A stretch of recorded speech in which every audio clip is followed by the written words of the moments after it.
Good morning, ladies and gentlemen. Welcome to the New York City Council hearing for the Committee on Sanitation and Solid Waste Management. At this time, I'd like to remind everyone to please silence all devices, and at no point during the hearing may you approach the dais. If you want to testify at today's hearing, please see a sergeant at the back of the room to fill out a testimony slip. Chair, we are ready to begin. Good morning, everyone. Welcome to this beautiful Monday morning.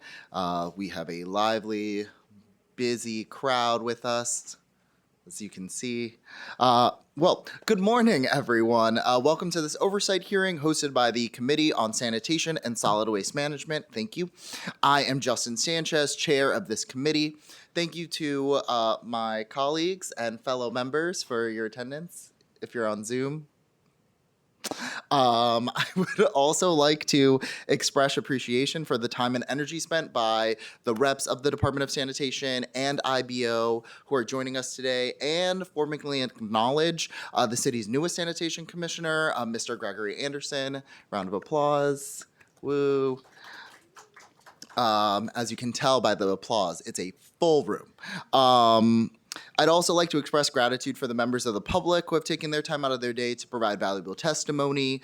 To minimize disruption, I do ask everyone to please place your electronic devices on vibrate or silent. The City of New York has drafted a proposed solid waste management plan, aka the swamp, for years 2026 through 2036, which will be the subject of public comment up through January 16th of this year. I want to be clear that public testimony provided to this committee today will not be recorded as part of the public comment on the draft swamp. Since the close of the public comment period, DSNY has submitted its proposed draft swamp to the State Department of Environmental Conservation for initial review. The council was permitted to have a copy of this revised proposed draft swamp, thank you, and in doing so, we were able to review public comments on the draft. We have read and analyzed these comments and reference some of the most apparent concerns in our committee report. One unifying factors among these comments is the proposition that the city must have thoughtful and specific long-term plan for managing its waste with actionable steps and timelines. The purpose of today's hearing is to hear from the Department of Sanitation about their incorporation of public feedback into its revised proposed draft swamp and to discuss their priorities for finalizing the document. We also look forward to hearing from the city's IBO on these Independent Budget Office, in case people are watching and don't know what these acronyms are, apologies, on these matters, as well as their recent reports on the city's efforts to increase organic waste recycling. And last but not least, we are eager to listen to testimony from the public. We're also hearing two pieces of legislation today, both sponsored by Councilmember Sandy Nurse, a former chair of this committee. These includes intro number 355 in relation to organic waste recycling by city agencies, and resolution number 125 calling on New York State Legislature to pass and the governor to sign legislation requiring the establishment of a composting program at dormitories, dining facilities, and other facilities owned, occupied, or operated by the State University of New York, the City University of New York, and institutions subject to their jurisdiction. First, I'd like to recognize Councilmember Virginia Maloney for joining us. Good morning.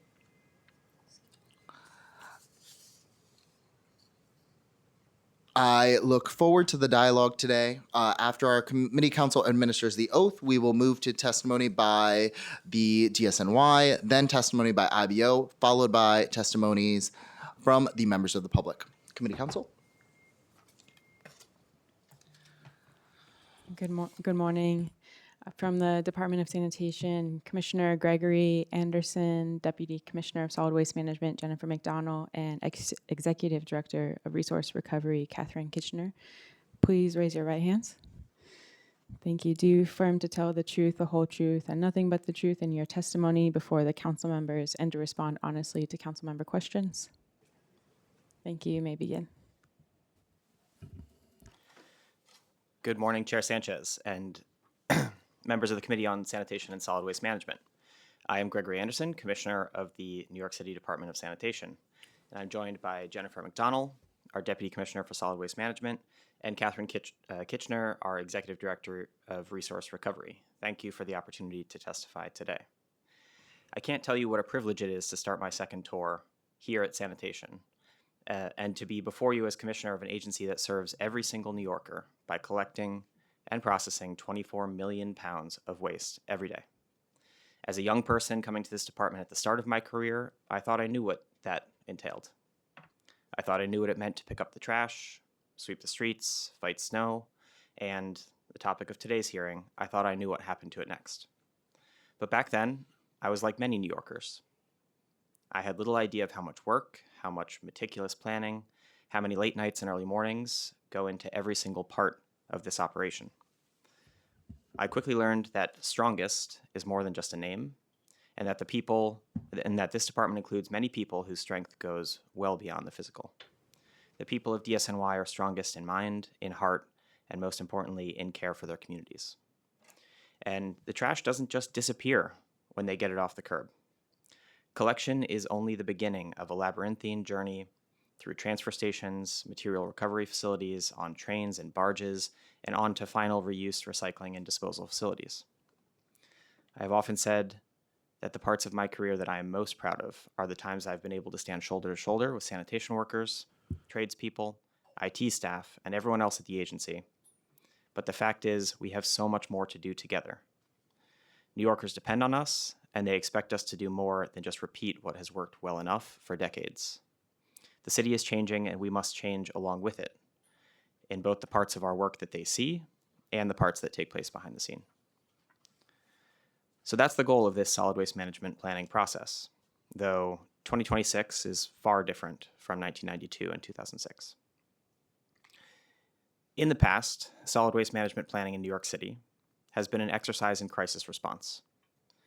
From the 70s to the 90s, mayors and sanitation commissioners tried to rapidly adapt to changing regulatory landscapes and public perceptions around outdated waste management approaches, including ocean dumping, unregulated incineration, and barely regulated urban landfills.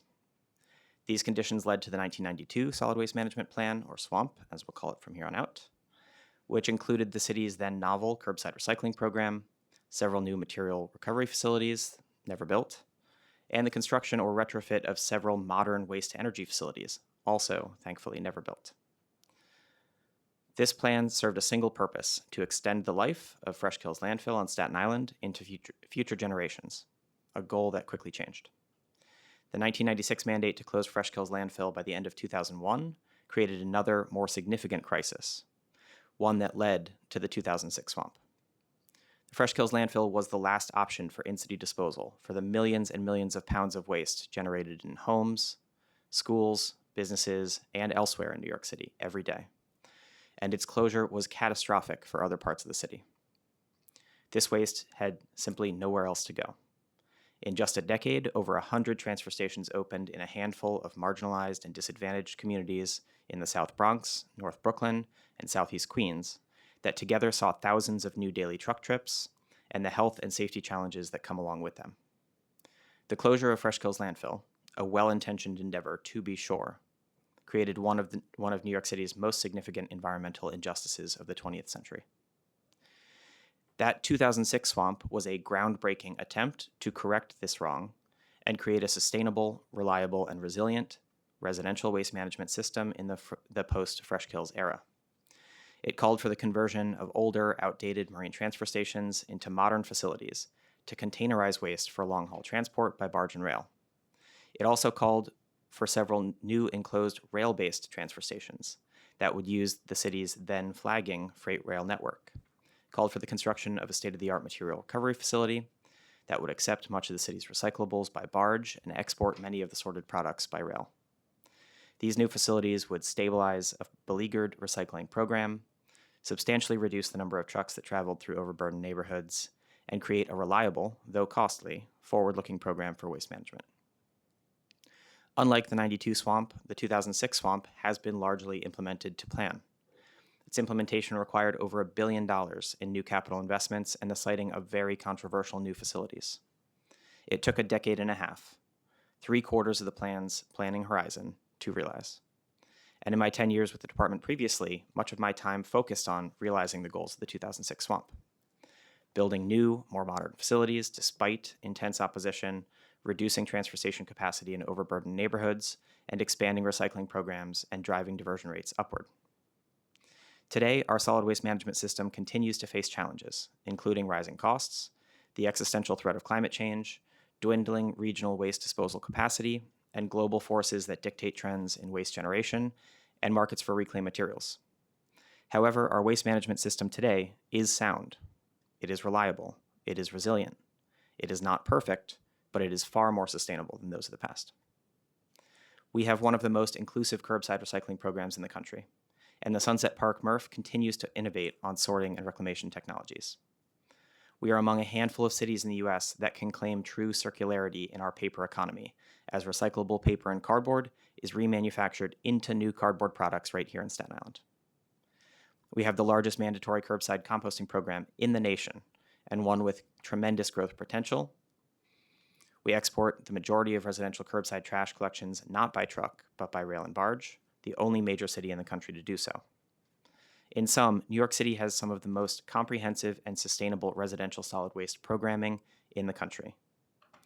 And we are implementing hard-fought comprehensive reform of our commercial waste industry, a process that will be completed next year.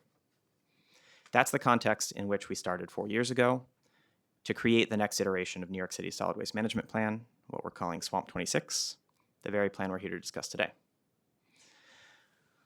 So just a little context. State laws and regulations lay out a pretty strict regulatory framework that governs the creation of a new swamp.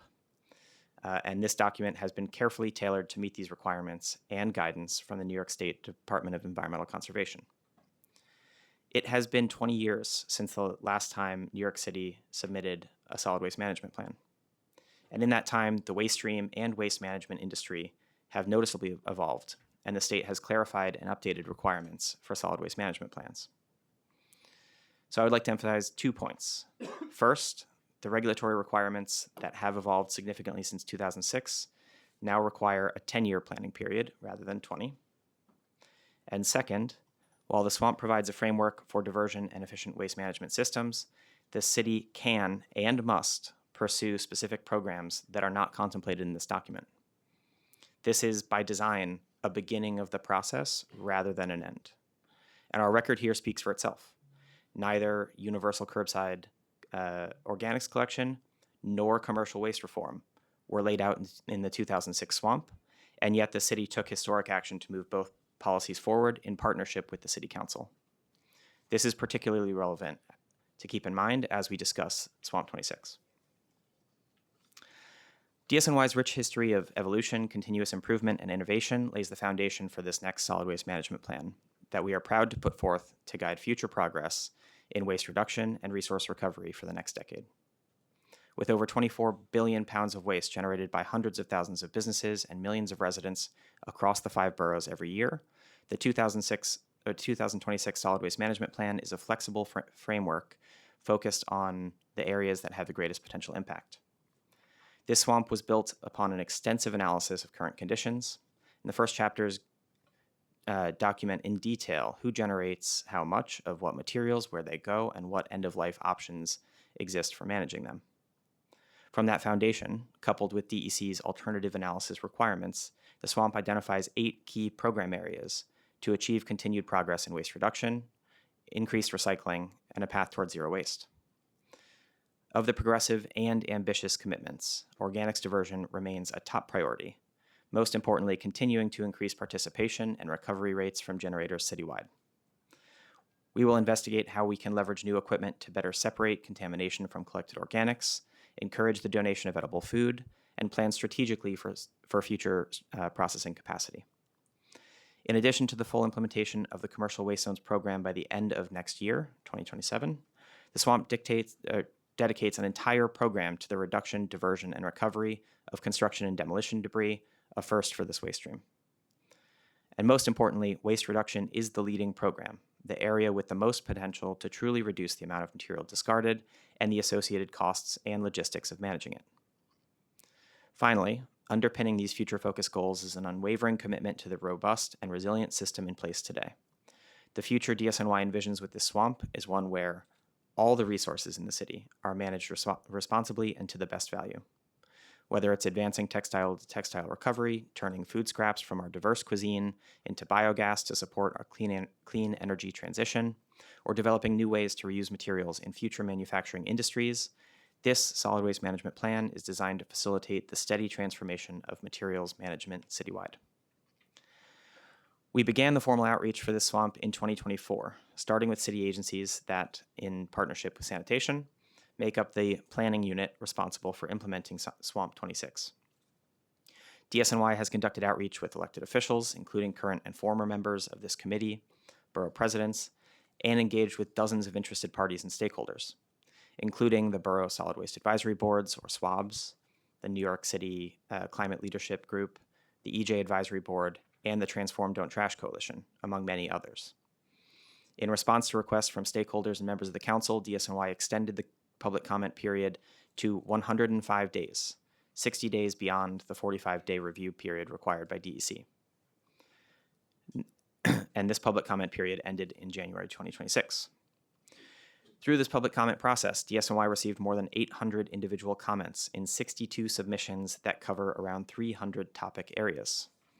DSNY has made multiple updates to the draft plan based on these comments, additional input from collaborating agencies, and some corrections and clarifications identified internally. Following these updates, DSNY submitted a revised draft to DEC for review last month, and sanitation is working with our agency partners to provide written responses to every comment received, which will be included as a further attachment to the plan later this month. Looking ahead, we will make another round of edits to the plan based on DEC feedback, which we expect to receive around July of this year. We plan to submit the final plan to DEC this fall before moving on to what is the real work, implementation. The work of implementing the plan will double down on the collaborative approach that sanitation has taken in creating it. The 124 initiatives identified in the draft swamp require the creation of at least 6 standalone stakeholder committees or working groups that will persist well beyond the final approval of the swamp.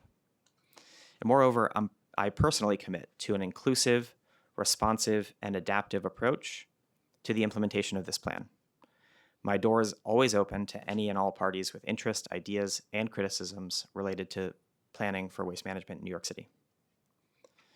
Turning now briefly to Intro 355, sponsored by Councilmember Nurse, which would expand composting by requiring DSNY to adopt a rule to require city agencies to source separate organic waste produced through meal service or institutional feeding. DSNY strongly supports this bill and other efforts to continue to increase the amount of organics separation happening throughout the city. Thank you so much for your interest in the solid waste management plan and for scheduling this hearing. I'm thrilled to be back in front of a much changed committee on sanitation and solid waste management. Thrilled to be in this fancy new room for the first time, and I look forward to answering your questions. Thank you so much, Commissioner. I do want to say that we are welcomed by our Councilmember Susan Zhang. Commissioner, I do want to take the time once again to congratulate you on your appointment as the new commissioner. I know that you've been in public service for a long time, and I'm looking forward to the work that we can accomplish together. To start the conversation, I do want to give you the opportunity to also just introduce yourself again to folks, and to have on the record just more about you, your vision for the department in general, how you view your role in helping to carry out the agency's work, and any waste management policy and programs you hope to see the department prioritize under this administration. And before I let you get started, I want to also say that we have been welcomed by my colleague, Councilmember Ty Hankerson. Oh, and please let us not forget Councilmember Ina Vernikoff. Great, thank you, Chair. Yeah, so as I said last week at roll call, this is really a homecoming for me, and the Department of Sanitation really does truly feel like home. The men and women of the department who work tirelessly are more like a family than a job.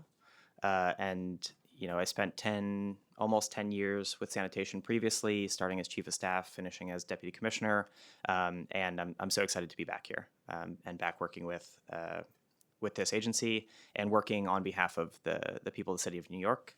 I did spend the last 2.5 years in the governor's office as the deputy director for state operations, so helping to manage the 70 plus agencies, authorities, offices, commissions, et cetera, that make up New York State government. So I have, I think an interesting new perspective on the work that we can achieve. I have an interesting new perspective on the solid waste management planning process, having managed DEC directly. So that's kind of fun. And come back to New York City, I think even more focused on delivering real results for New Yorkers. Some of the things that I really want to prioritize, first and foremost, making sure that we actually achieve the promise of our curbside composting program. So driving up participation, driving up diversion, giving all New Yorkers the tools to be able to participate in the way that's right for them. That does mean leaning on enforcement at some point. Doesn't mean that enforcement is going to be the first tool in our toolbox. So looking forward to working with all of you to make sure we can get the word out and educate New Yorkers about how to participate. Second, one of the things that I was most proud of my first tour at sanitation was working with then Chair Antonio Reynoso and the whole committee and a legion of advocates to pass commercial waste zones, comprehensive reform of the commercial waste industry. We are in the process of implementing that now. That process will be completed next year, but the work there will never stop. So I'm very excited to dig in on that industry, to continue to roll out the commercial waste zones program, and to make sure that we're achieving the goals that we set forth there around safety, around sustainability, around customer service for businesses. And I think the department has done a lot of really good work, and I look forward to digging in there. And then the last thing that I'll focus on here, there's probably hundreds of things that I'm excited to work on, but the last thing I'll say here is really digging into the work around waste containerization. I think I've already had some really good conversations with staff of the department around how that's going and where we go next, and hopefully we will be talking about expansion soon. I know I have kind of a little idea of where you could go next, just like a slight. It starts with a B, ends with an X. So let's talk about the 2006 swamp. So we have had 20 years since the new swamp. What is the current status? And I know a lot of this is outlined in the swamp already, but for folks that have not read it, can we get some highlights on the current status of some of the major infrastructure projects outlined in the 2006 swamp, including the marine transfer stations and waste processing facilities? Also, what delays, if any, have affected implementation of the 2006 swamp, and what steps is DSNY taking to get it back on track? Absolutely. So the work of implementing the 2006 swamp was largely completed in 2019 with the opening of the East 91st Street Marine Transfer Station. That was the last of 4, what the swamp calls converted marine transfer stations, but it's not really converting an existing facility. It's transforming those facilities into new modern waste management facilities. So starting in 2015 through 2019, the department opened the 4 new MTSs. It also worked with its private partners in waste management to open rail-based transfer stations in the Bronx, Queens, and Brooklyn, as well as a department-managed rail transfer station in Staten Island. So those facilities together make up our waste management network. All trash is containerized into sealed containers for transport by barge and rail, or just rail, to final disposal destinations, with the exception of the west side and southern half of Manhattan that goes directly to Newark, New Jersey for disposal. That was an incredibly arduous process to get those facilities built and operating. There was pretty substantial community opposition in neighborhoods where we were converting marine transfer stations to the new facilities we have today. But I'm proud that we got through that opposition. And I think largely the communities that host those facilities would say that we are good neighbors. And I think some of the most serious concerns about potential impacts have not been realized. The other main focus of the 2006 swamp was the construction of the Sunset Park MRF, which was completed and opened, I think, around 2013. That facility remains, among the most state-of-the-art in the country. We continue to work with the operator there to make investments in new sorting technology. We're looking increasingly at robotic technology to be able to better sort material that we deliver there. And we are going to continue to work with them on improving the quality of the recyclables that they're able to generate and sell into market. So that's sort of the comprehensive picture of the swamp. There are a few things that have changed since 2006. One marine transfer station that was not constructed on the Gansevoort Peninsula in Manhattan. I think we could get into whether or not that facility would even still be relevant today. But largely, the swamp was implemented as written, although on a much longer timeline than originally projected. Great, thank you. I'd like to also mention that we've been welcomed by council members Gail Brewer and Chanel Thomas Henry.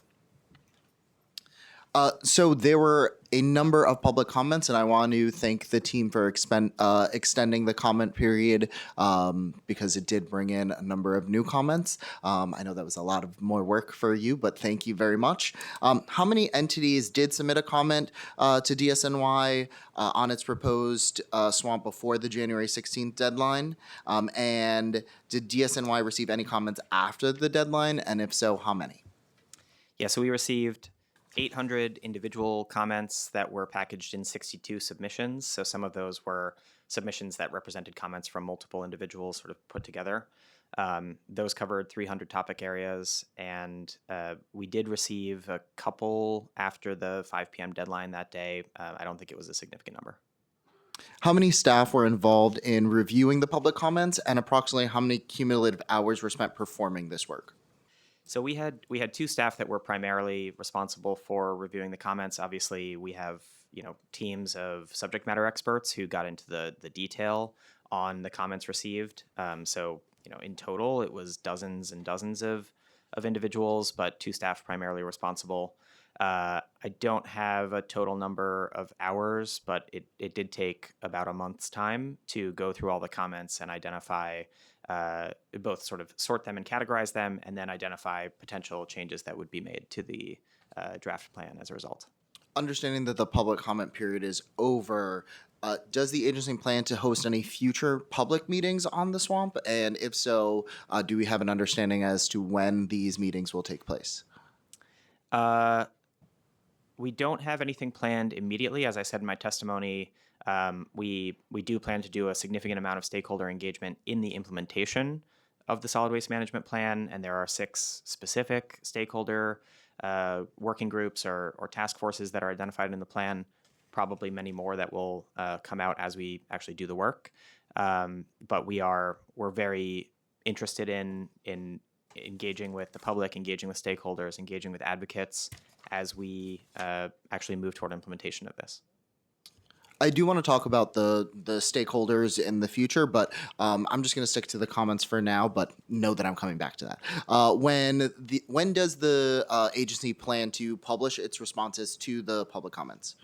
So we are working on a detailed response to each of the comments or each of the comment areas that will be submitted as an attachment to the draft swamp. We expect that to be done later this month.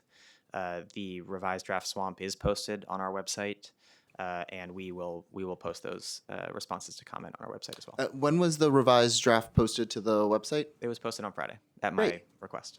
Awesome. Thank you. And have you, I know it is still early, but have you received any feedback from the New York Department of Environmental Conservation on the proposed swamp thus far? And if so, can you describe the nature of the comments? Not that you can tell us exactly what they said.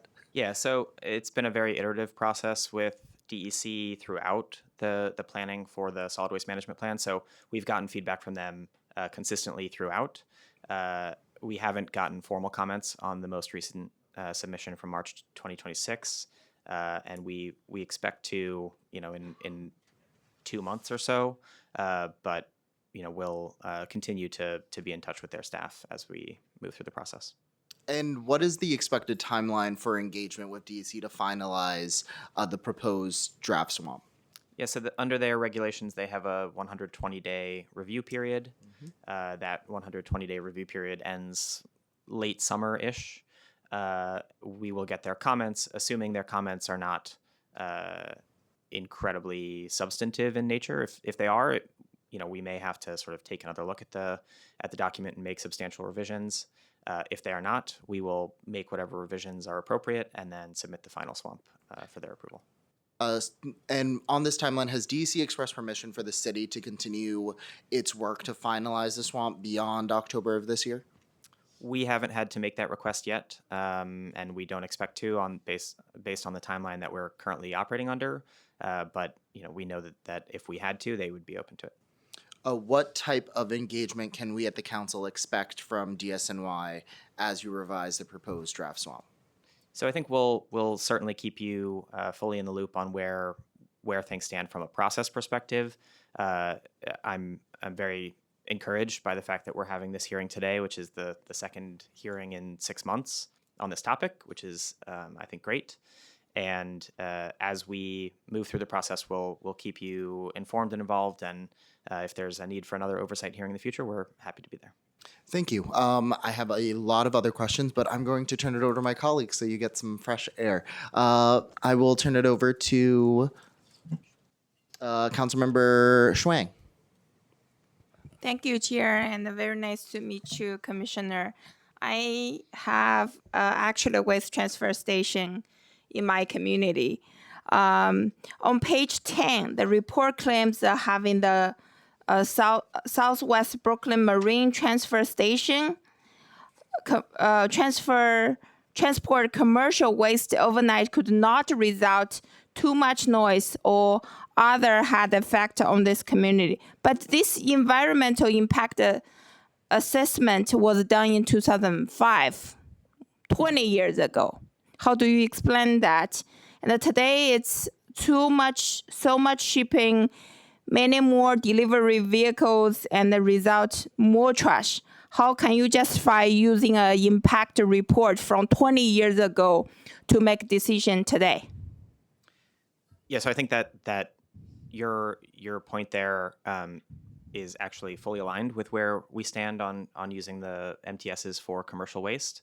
We think that, one, we should fully implement commercial waste zones next year, let the industry stabilize a bit, and then take a really thoughtful and measured approach to accepting commercial waste at the marine transfer stations, exactly because neighborhoods have changed, the context has changed, the waste industry has changed.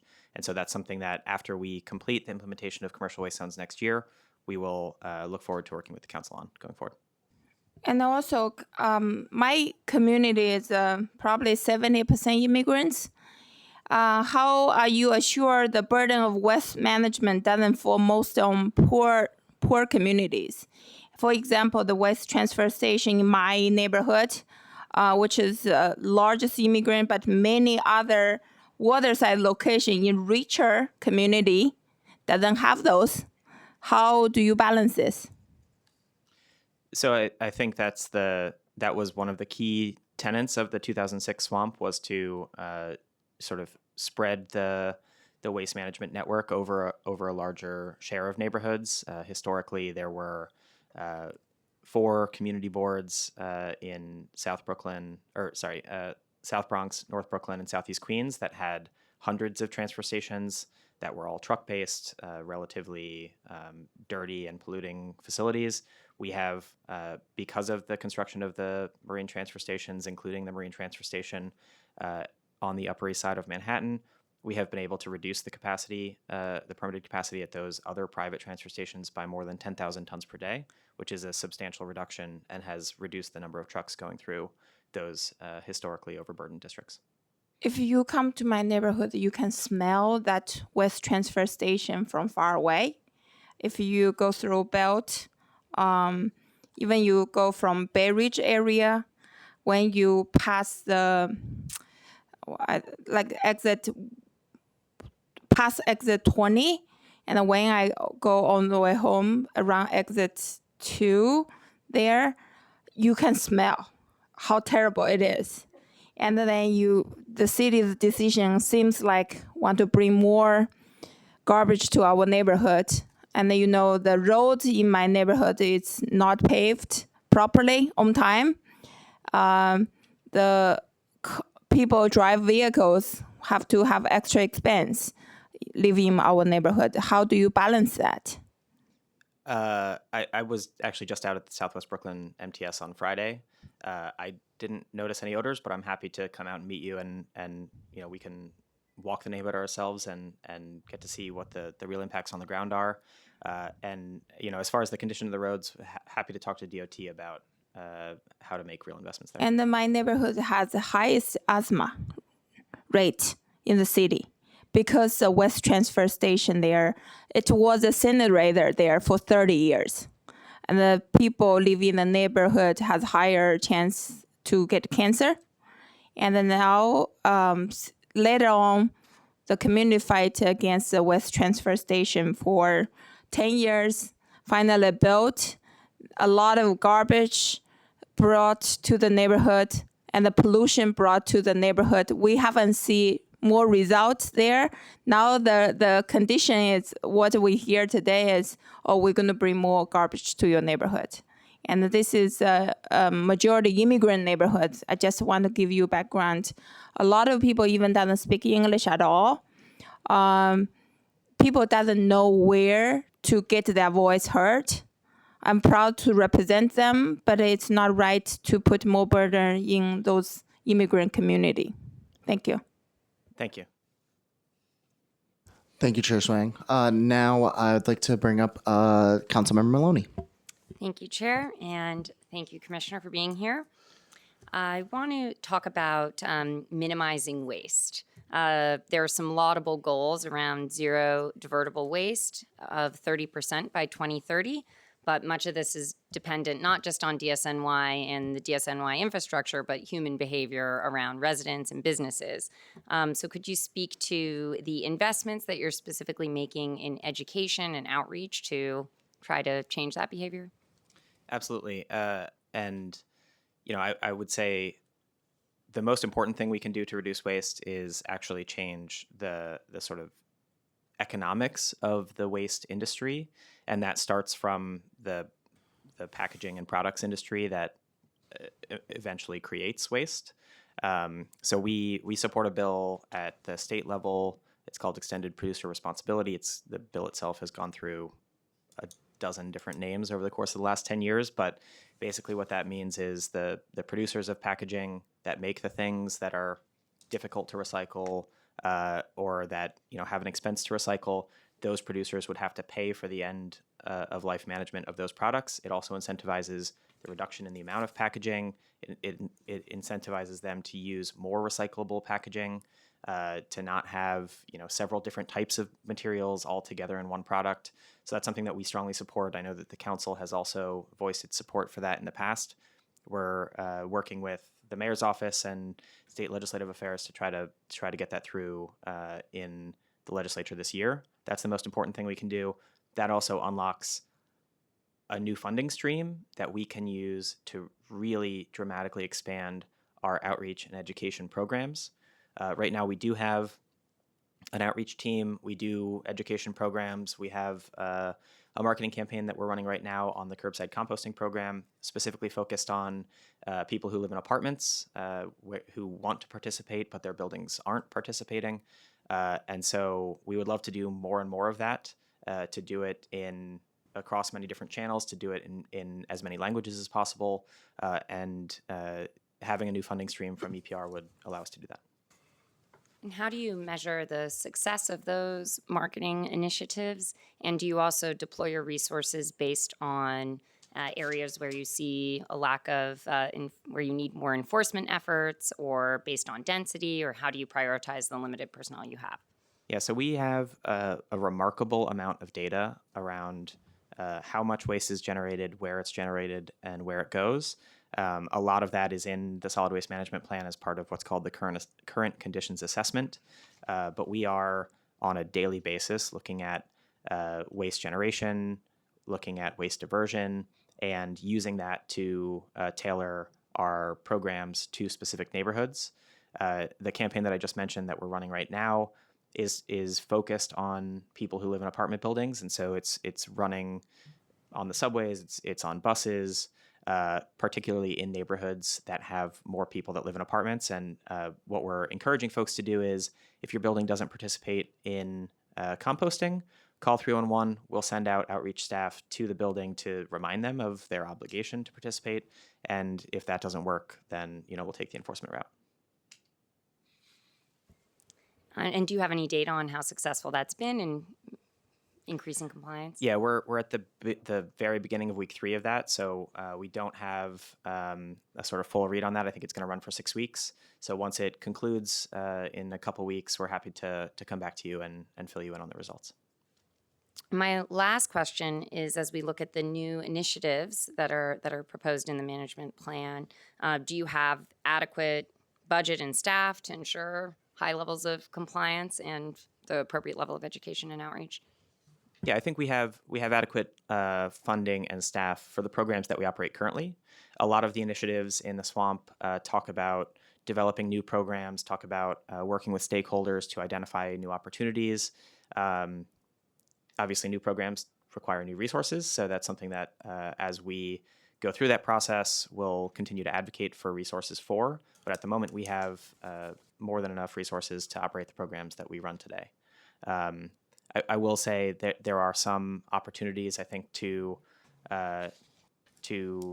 identify new resources or potentially even make money off of the products that we collect. The paper that we collect, for example, we actually get paid for. And so the more we can divert material away from landfill, the better the economics get. Thank you. Thank you, Councilmember Maloney. I just want to piggyback off of Councilmember Maloney's question. So local law 88, I hope I have that number right. Yes, local law 88 requires community reuse and community recycling programs and community engagement programs. I'm curious, how do you accomplish this? Is this done through the department? Is it done through collaboration with Sanitation Foundation or other partnerships? And then when was the last time that you had these events, particularly in environmental justice districts? Yeah, so I'll answer briefly and then hand it over to Kate Kitchener to address the specifics of those events. But our goal is to have as many events as possible in as many communities as possible. And, I think the key there is having partners like city council members, like community gardens and other community organizations who are really invested in bringing people to the events and making them really successful. So we absolutely would love to work with all of you to have as many outreach and waste collection events as we can possibly hold and make sure that they're successful. But Kate can speak to the specifics there. Yeah, thank you, Commissioner. We, in compliance with Local Law 88 of 2023, we have 59 recycling events, one in every community district every year. You can go to nyc.gov/recycling events to see the upcoming schedule. Because it's Earth Month, we have tons of events happening. And so at those events right now, we're collecting both electronics and textiles for recycling. And we have, the department has a contract with the Lower East Side Ecology Center to conduct those events. And we often partner with elected officials to host the events in their neighborhood. And always happy to work with any of you to host an event in your neighborhood. Thanks. Thank you. Curious to know if you have this granular data, but how do diversion rates, given the EJ communities, how do diversion rates differ in EJ communities versus non-EJ communities? I think what we really see is that diversion rates marry pretty well to density more than anything else, in part because people that have single family homes that have yards that generate a lot of yard waste, that yard waste is so unbelievably easy to divert properly. You're already generating it outside. There's no reason to commingle it with the rest of your trash. You can just put it in your brown bin and set it out for collection. So especially starting this time of year when people start gardening and spending more time outside, we see a lot of diversion in the organics program. in denser neighborhoods where you have multiple steps that the waste has to go through, it has to be sorted properly in the kitchen, and then it has to stay sorted properly in the trash room or the basement, and then it has to be set out properly for collection. There's obviously more opportunity for things to go wrong or something to get commingled, and so in those neighborhoods we do tend to see lower diversion rates. Is there not, curious to know if there is any highlights in a difference, like, for example, in a community like Mines versus a community like Gales? Given we have very similar densities, but are there any different diversion rates that are, that we can see? Yeah, the diversion rate is certainly higher in the Upper West Side than it is in Hunts Point at this moment, and that's something. So, because if we're doing it based on density, I would consider the Upper West Side very dense. And so just trying to understand what, if there are any things that we can see based on the differences, given the density seems to be kind of similar. Yeah, and I think that's something that in our last waste characterization study, which came out, 2023. I want to say 23. Okay. I don't remember exactly when that was, but I remember working on it. One of the things that we looked at was sort of the stratification by both density and by median household income in the districts that we were sorting the waste from.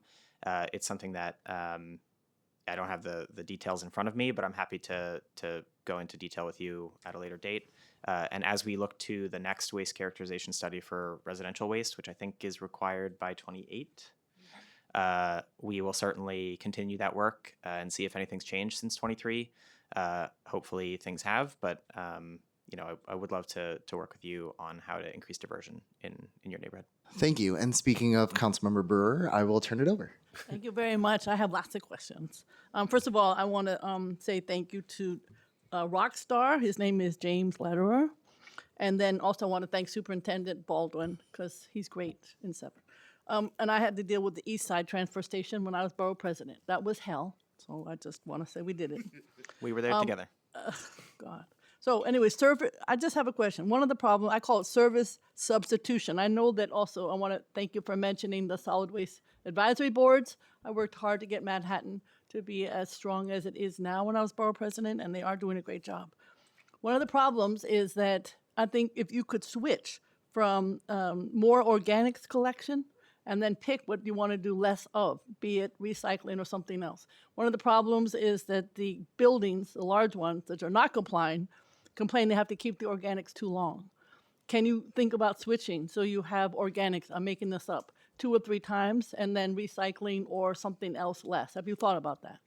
So I wouldn't want to decrease the frequency of recycling collection. Whatever. Only because it's or already something. just but once a week. organics needs to be picked up more often. Is that something that you're considering? It's something that we can certainly take a look at. That would require additional resources to do so, but it's something that we're happy to take a look at. Okay, because I think one of the problems is they keep it too long and then they complain in the buildings that it's causing a problem. So that would be something to think about.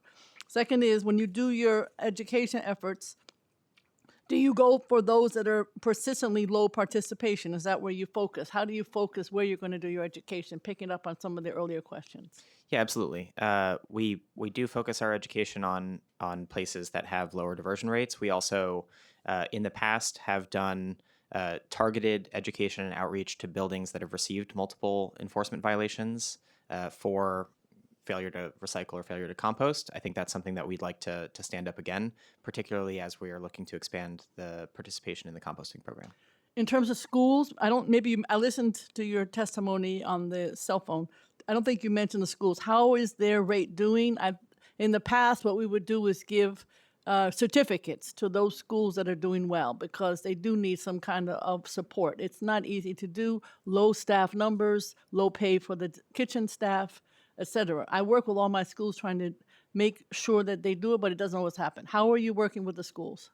Yeah, so we work very closely with the schools, both to train the building staff, the staff in kitchens and the porters that actually collect the trash, as well as the teachers that are educating the kids and provide programming for the kids that are learning in schools themselves. So it's a 2-pronged effort. I think it's something that we can certainly spend more time on I would like to bring back some of the programs from the past that focused on really celebrating the wins and celebrating schools that have done a Could really you good get job. back to the committee the data on schools that are doing well, schools that are not, and that kind of information? My understanding is there's low on staffing in the kitchen for obvious reasons, and recycling goes out the door. That's my experience. So I'd love to see the numbers. Yeah, we can provide you whatever we have. Okay, Rikers Island, if it closes, which I hope it does, what 4 waste treatment plants will close to be able to have a brand new one there? Do you know which ones? My understanding is it's 4. I think you're referring to wastewater treatment I am, plants. yeah, but not. I know that's DEP and not yeah. you. But do you have any input into that at all? I don't, and we would love to see a composting facility on Rikers That's what I'm Island. saying. Could you also? That when would be that something that you would jail consider. closes. Absolutely. Okay. Yeah. And then in terms of NYCC, that's an issue. How are you dealing with NYCC? It's an ongoing issue. The chutes are small. I know the issues. What are you doing with NYCC? Yeah, so we continue to engage with NYCC. Obviously, there have been challenges around waste management at NYCC for many, many decades now, and we haven't found a sort of great set of solutions to be able to solve all of them at the same time.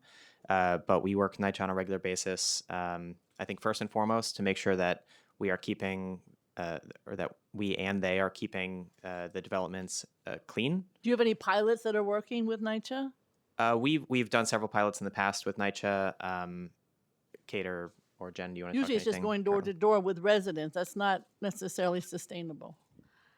Hi, council member. Yes, NYCC was very engaged in the development of the draft solid waste management plan. They're one of the stakeholder groups that's contributed to specific initiatives, and we do have some particular things we commit to working with them over time. They've been particularly innovative with a mattress recycling pilot that we have stayed in touch with them about and are considering expanding. I see mattresses on the street, but okay. Yeah, these are from the developments.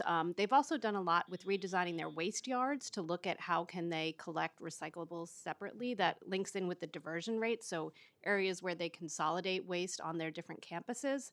And one of the things they've focused on, to the commissioner's point, is the paper stream. And how do they really extract the paper and cardboard that has value to the city? So we'll continue to work with them on all of those things. Could we get some data on NYCC also, again, back to the committee? Certainly, and we also include some specifics on them in our biennial reports on the swamp that are posted on the DSNY website. Okay, thank you. Thank you, Councilmember Brewer. I just want to continue piggybacking off of first on NYCC and then into organics. So 1 in 17 New Yorkers live in NYCC, and I'm curious to know what is the buy-in or if you have that data, specifically diversion rates on NYCC properties and NYCC campuses as compared to the rest of the city? Yeah, we don't have that data specifically for NYCC because they're collected on the same household routes that collect the surrounding neighborhoods. But I would say, to the point you were making earlier, that parts of the city that have higher concentration of NYCC developments tend to have lower diversion rates. I'm not saying that's because of NYCC, but that is a correlation there. We have studied NYCC waste in the past. I think one of our prior waste characterization studies included a subsort for NYCC. And, I think I'm not going to beat around the bush. There are some very real challenges around waste management generally. And, our priority with NYCC is keeping their facilities clean and having them be places that, really support the residents that live there. I think we should also focus on recycling, but keeping developments clean is our number one priority. And when you say keeping developments clean, can you just elaborate what that means from the DSNY standpoint when it comes to NYCC? Yeah, I think just making sure that residents understand how and where to put out their trash and are doing so properly. In the past, there have been a lot of issues with people just not knowing how to do it. As Councilmember Brewer mentioned, a lot of the chutes are like this big. You can't fit anything in a chute that big. And so then people are forced to bring their trash bags downstairs. Do they put them by the door? Do they put them by the fire hydrant on the street? I think NYCC has done a much better job now of being very specific with residents about what to do with the trash that doesn't fit in the chute, what to do if the chute's broken, which happens pretty frequently. And so I think that's gotten better, and that has been for the past few years where we have focused a lot of our efforts is being very clear about documenting and educating residents around what the proper waste management practices are, and then working with Nycc staff and sanitation workers to make sure that that's being implemented across the board. So I want to be clear that I am a fan of composting and organics. However, when you're looking at situations like Nycc, where you see, or the city in general, where you're seeing diversion rates with recycling are going down year after year after year after year, I'm curious why organics waste and the organics waste diversion is such a priority for the admin when our recycling diversion rates are abysmal. So I don't think our recycling diversion rates are abysmal. We're capturing around 50% of the material that could be recycled on any given day. The reason that we're focused on organics diversion is because our capture rate on organics, which is a program that has been in effect for a much shorter period of time, is much lower. We are not capturing nearly 50% right now. We think that we can get some really substantial increases in both participation, capture, and diversion in short order, and so that's where we're focused. There's also just from the perspective of the climate and greenhouse gas emissions, that's really where the largest impact is of the waste stream on greenhouse gas emissions is in organic waste, and so if we can maximize diversion there, we can have a greater impact on reducing climate change. You said, I just want to make sure that I have the data properly. You say that we're capturing 50% of our diversion, but on the revised draft swamp, the waste projections on table ES9, it says that our diversion rate, if we stick to business as usual, will be 19.6% of DSNY managed waste. But if we implement the proposed programs, it'll be 20.6%. But you're saying that we have 50% diversion rate. Can you explain for everyone that might be looking at this where the difference is, where it comes from, and how we can? Yeah, so the difference is that I was referring to the capture rate. So that's specifically for designated recyclable materials, things like commingled paper, cardboard in one stream, and then metal, glass, plastic, and containers and cartons in the other stream. Those materials together make up 33% of all of the waste stream. When we look at just that 32 or 33%, we are capturing about, it's usually just under 50% of that share. And so 50% of 33%, roughly 16.5%, that's the sort of traditional recyclable share of our overall diversion rate. Great. So you see, everyone, they're not lying to you. The math works. Okay. We'll have to do like a whiteboard explainer video. Yes, please. I'm happy to pull it out. So according to the 2023 waste characterization study, approximately a third of residential waste is organic matter suitable for composting. What resources would the department need to divert all organic waste from landfills and incinerators? Is there a need for specific facilities, authority, or staffing resources? So I think the number one thing that we need is New Yorkers to participate. And that's where our focus is right now, is increasing participation, increasing diversion, and getting more collected material. We have at this moment processing capacity for substantially more material than we currently collect. So that is not a constraint on us at this moment. If we were to collect 100% of the organics that are out there in the waste stream, we would obviously need more capacity, and that's where facilities like a potential future Rikers compost facility would come in. And as we have the good problem of New Yorkers separating too much organic waste, we will work with City Council on identifying where and how to build those facilities. What are the major obstacles that the department encounters when trying to improve diversion rates?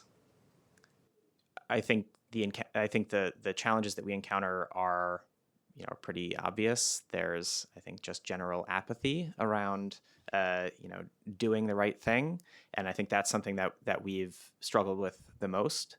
There are much more solvable problems, which is giving people the tools to do the right thing, telling them how to do it, and we have focused a lot on those areas in the past, making sure that for example, every apartment building out there has their required recycling receptacles in the required places, making sure that they have a brown bin and they're using the brown bin. That's sort of the first step, but actually changing behavior and getting people to stop and think about, what should I do with this thing that I want to throw away? Which bin does it go in? And why should I do that? I think that's the more challenging area, and that's somewhere that we have more work to do. And you just mentioned the brown bins. Given that organics make up a third of our waste, do you think that the brown bins that we currently have are appropriately sized to capture all of the organics suitable for composting in a household? So we have in the past given out free brown bins to both single-family homeowners all the way up to apartment buildings. That's not something that we currently do because buildings are required to buy their trash cans. They should also be required to just buy their brown bins. You can go to Home Depot today and get department-branded NYC bins in various different sizes for your organics. You can have 1, 2, 3, 4, and take whatever approach is right for you. Can the agency provide a timeline for when it would be able to achieve 100% or close, a suitable number of diversions of organics from landfills and incinerators? Or is there a organics diversion rate that the agency anticipates that we can hold you accountable for in 10 years? I think we would love to get to a capture rate that's similar to traditional curbside recyclables. I think if we were able to do that over the course of the next few years, that would be a win. Great. And how specifically does DSNY plan to increase organics recycling access for NYCC residents? So we've done a lot of work with Nycc to make sure that they have brown bins that residents can use. We have cited our orange bins, the smart composting bins, at Nycc developments in many cases, and done specific outreach to Nycc residents to make sure that they can download the app on their phone, that they know how to use it, that everyone who has a smart bin in their neighborhood knows what they're there for. I actually compost personally with a smart bin because I find it super easy to just drop it in on the way to daycare in the morning. So that's been, I think, our number one approach. We also work with Nycc a lot on the amount of yard waste that they generate. So things like leaves, grass clippings, and other plant material. They have actually an incredible amount of green space. And if we can capture the yard waste that they're generating, that can make a really big impact. And so we focused a lot on their leaves during leaf season, making sure that they're bagging them separately and that we're actually picking it up separately. Curious, has there been any dedicated outreach to NYCC residents about, being a groundskeeper or a, organics lead or a recycling lead? Is there any conversation or any programs that exist like that? Nothing that I'm aware of that currently exists. I am just a week back into this, so I will dig into that more. And if there aren't programs like that, I'm happy to work with you to set them up. Oh, and we do have, Kate reminds me, a program that we set up a few years ago called the Clean Buildings Training, which is specifically focused on giving people the tools to basically set up their building recyclables properly. So we do work with Nycc staff to host that training. At the end of the training, everyone gets a certificate that I sign myself that certifies them as a trained Clean Buildings employee. Okay, cool. I would love to see an expansion of these programs to really see NYCC residents get a true workforce development program from DSNY with NYCC residents. Something that I have seen in my own community is if you empower the local NYCC residents with things to do, the other community members end up really falling behind, especially if you have your TA leaders or your presidents doing that. So if you can connect folks, I think we can see an increase, hopefully, knock on wood, in diversion rates if we really start integrating local community. You have mentioned Rikers Island. Curious, outside of Rikers Island, are there any plans to construct additional composting facilities similar to Fresh Kills? And if so, would these facilities be designed to accept both commercial and residential organic food? So right now we yard operate waste. just the Staten Island compost facility, which is next to the former Fresh Kills landfill. We don't have sites identified at this time for additional food and yard waste composting facilities. We would love to work with the City Council to identify where those could go. It's not particularly easy to site and permit a new facility waste management facility. Even though these are compost sites, they are waste management facilities. And there are a lot of requirements under both the state regulations and local zoning that apply there. And so if we can work together to identify where those sites could be, we're happy to do so. Great. And then one of the things that I have been very curious about and reading through the swamp is, if I'm not mistaken, restaurants have a 4% organics diversion rate, which seems absolutely outrageous to me.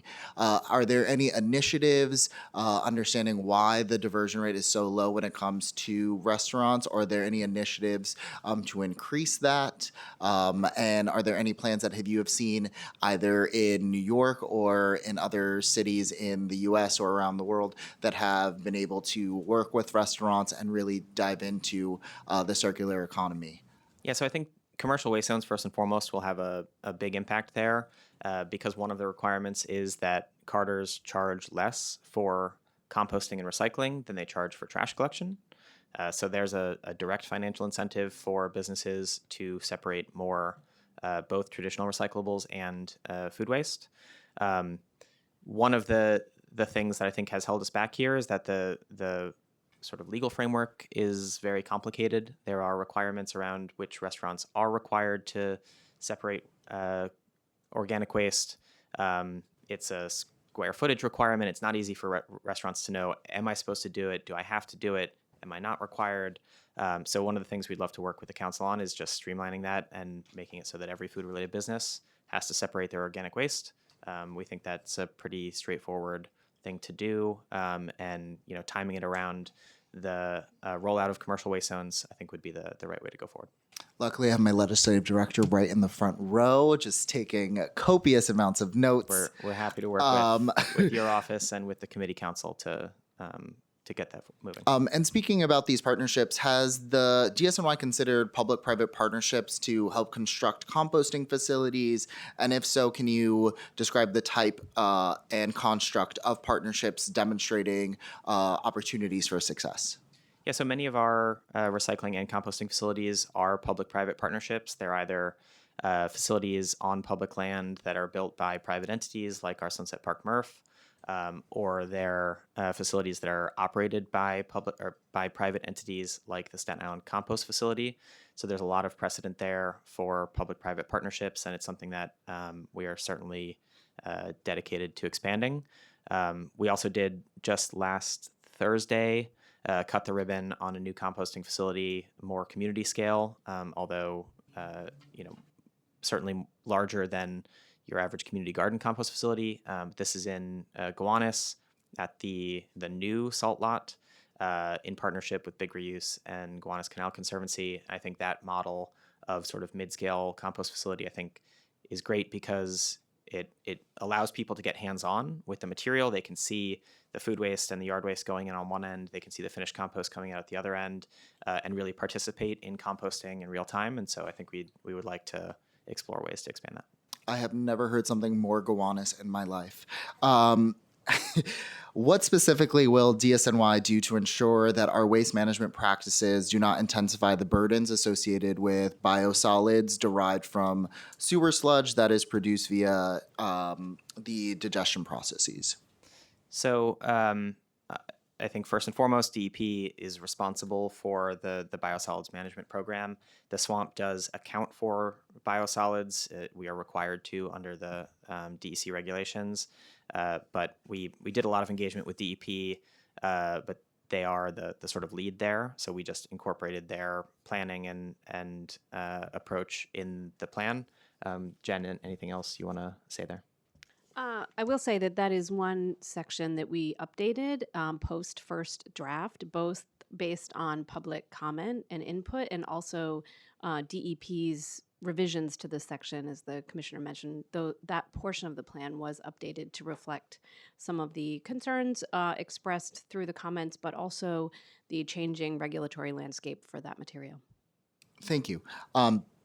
And my last question in organics, if we do increase the organics waste tonnage by 20%, how would this impact existing contract obligations and costs?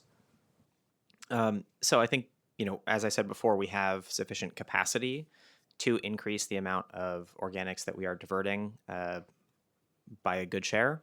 I will say just very bluntly that the organics processing is not cheaper than disposal. So simply moving food waste from the trash stream into the organic stream doesn't in and of itself save money. I think as we expand the program and as we achieve greater and greater diversion, there could be some economies of scale that we generate there.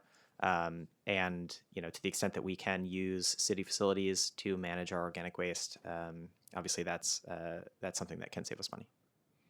Thank you. And I would like to welcome Councilmember Hanif and also turn the mic over. Thank you, Chair, and welcome, Commissioner Anderson. It's really great to see you, and I'm super excited by the salt lot opening up and big reuse, Gowanus Canal Conservancy operating that composting facility, all good stuff. I want to continue the line of questioning around organics. How is the department ensuring accessibility of the program for seniors and people with disabilities? The program is today available citywide. Every single residential property in New York City has once a week curbside collection. And as we rolled the program out, we did offer free brown bins to every resident who wanted one. So we gave folks the opportunity to sort of request the bins, and then we delivered the bins ahead of the rollout of that program. So I think that's the sort of top thing that we've done. Our focus right now is on people who live in apartment buildings and making sure that their building management is giving them the opportunity to participate. And if they are not, anyone can call 311. We'll send out outreach staff and, if necessary, enforcement. And has there been anything more specific to ensuring that seniors and folks with disabilities have bin access, are compliant with their building? We haven't had any specific programs focused on seniors, but I'm happy to work with you on what that could look like. Got it. And then the same for in terms of outreach to seniors and people with disabilities. Would be very curious what the engagement has been. Yeah, I think there's definite opportunity there to do outreach, particularly through our senior centers and older adult centers. But to my knowledge, we have not specifically done that at this time. Okay, good to know. In my district, we partnered with TechFin, a nonprofit that collects laptops from corporations. They also collect desktop computers.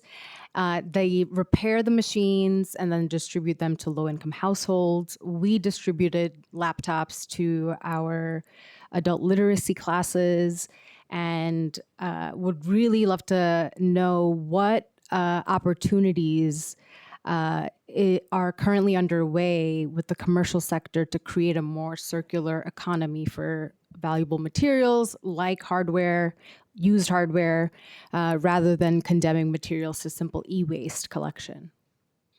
I think that's something that we would love to do more on. I think once we have commercial waste zones fully rolled out, we'll have a much better picture of the material that commercial businesses are actually generating, and we will have a much closer relationship with those businesses because we'll have only 3 carters per zone who are offering service rather than several dozen. So I think there's definitely a potential and a captive audience there, and we'd love to collaborate on expanding something like that. And then does the department see an opportunity to expand commercial waste circularity from e-waste to furniture? I think there is certainly a potential there. Wherever possible, it's better to reuse durable goods than to just recycle them. Mm-hmm. So certainly we would want to work with the reuse entities like Goodwill, like Big Reuse, and others to try to maximize the amount of material that is reusable, that is getting reused. And then on construction and demolition waste. So the draft swamp includes several proposals to increase reuse and recycling of construction and demolition waste, estimated at 2 million tons of material per year. Could you share if the department has considered comprehensive reform of this industry by setting rigorous standards for working conditions, safety, recycling, and community impacts? So we certainly have considered it in the past. It's never been something that we've sort of put pen to paper on as far as drafting legislation. And my focus currently is on completing the implementation of commercial waste zones by the end of next year. After we get that done, I think we would be very interested in turning to the construction, demolition, collection, and processing industry. We do have, for the first time ever, a number of initiatives in the swamp around C&D material, and I think it's an area that we're excited to do more with, and yeah, I think more conversations to come, and we're happy to sit down with you and talk through what that could look like. Wonderful. Thank you. Thank you so much, and thank you for bringing up C&D.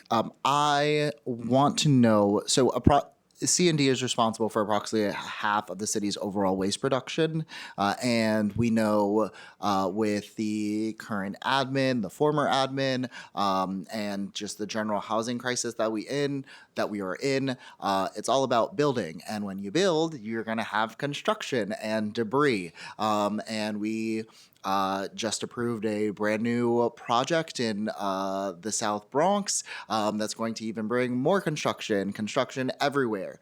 And so I would like to know, even though it's regulated by the city's Business Integrity Commission, from the agency's perspective, can you describe some of the most effective ways to reduce C&D waste production, and what, if at all, will be the agency's role in trying to implement these programs? Yeah, so I think there are both builders and haulers out there right now that do a really good job of sustainable deconstruction and recycling of construction demolition waste. There's a C&D processing facility / material recovery facility in Brooklyn that I think is certainly at the top of the pack here in New York City. There are also many facilities that simply take in material, they pull out whatever metal products that they can, and a lot of the rest just goes to landfill. That's certainly not what we want to see, but we don't have a great regulatory framework at this moment around capturing more of the material that can be recycled. So I think that's something that we are sort of starting to look at in this swamp, and will continue to refine as we move to implementation. C&D was exempt from Local Law 199. I'm curious as to the appetite to bring it into compliance, if not, or were there specific policy reasons from the agency's perspective in which leaving C&D out of 199 is for a particular reason? Yeah, I think that the focus of Local Law 199 was on the sort of curbside and containerized collection of waste generated inside of businesses. It's a much more predictable stream because those businesses are open all year long. They're putting out waste several times a week. With construction, demolition, debris, it's a much more sort of itinerant type of generation where you may have a building that's going up for a few months or a few years in one location, and then that generation stops once the building's done. There's no more construction demolition waste, so the sort of zoned model didn't necessarily apply as easily to the construction industry, but it's something that we're happy to dig into more with you. I will say, because it's a place that has so much emphasis from both from the mayor's office and from the city council as far as building affordably, we want to be very careful about introducing new regulations that increase the cost of construction. And so I think that's something that we will be very attuned to as we explore these options going forward. Appreciate it. I think a lot of the costs are associated more on the maintenance and the insurance costs for buildings, not necessarily the construction piece. And speaking of construction, a lot of what we're trying to do with C&D is talking about how we recycle and reuse materials.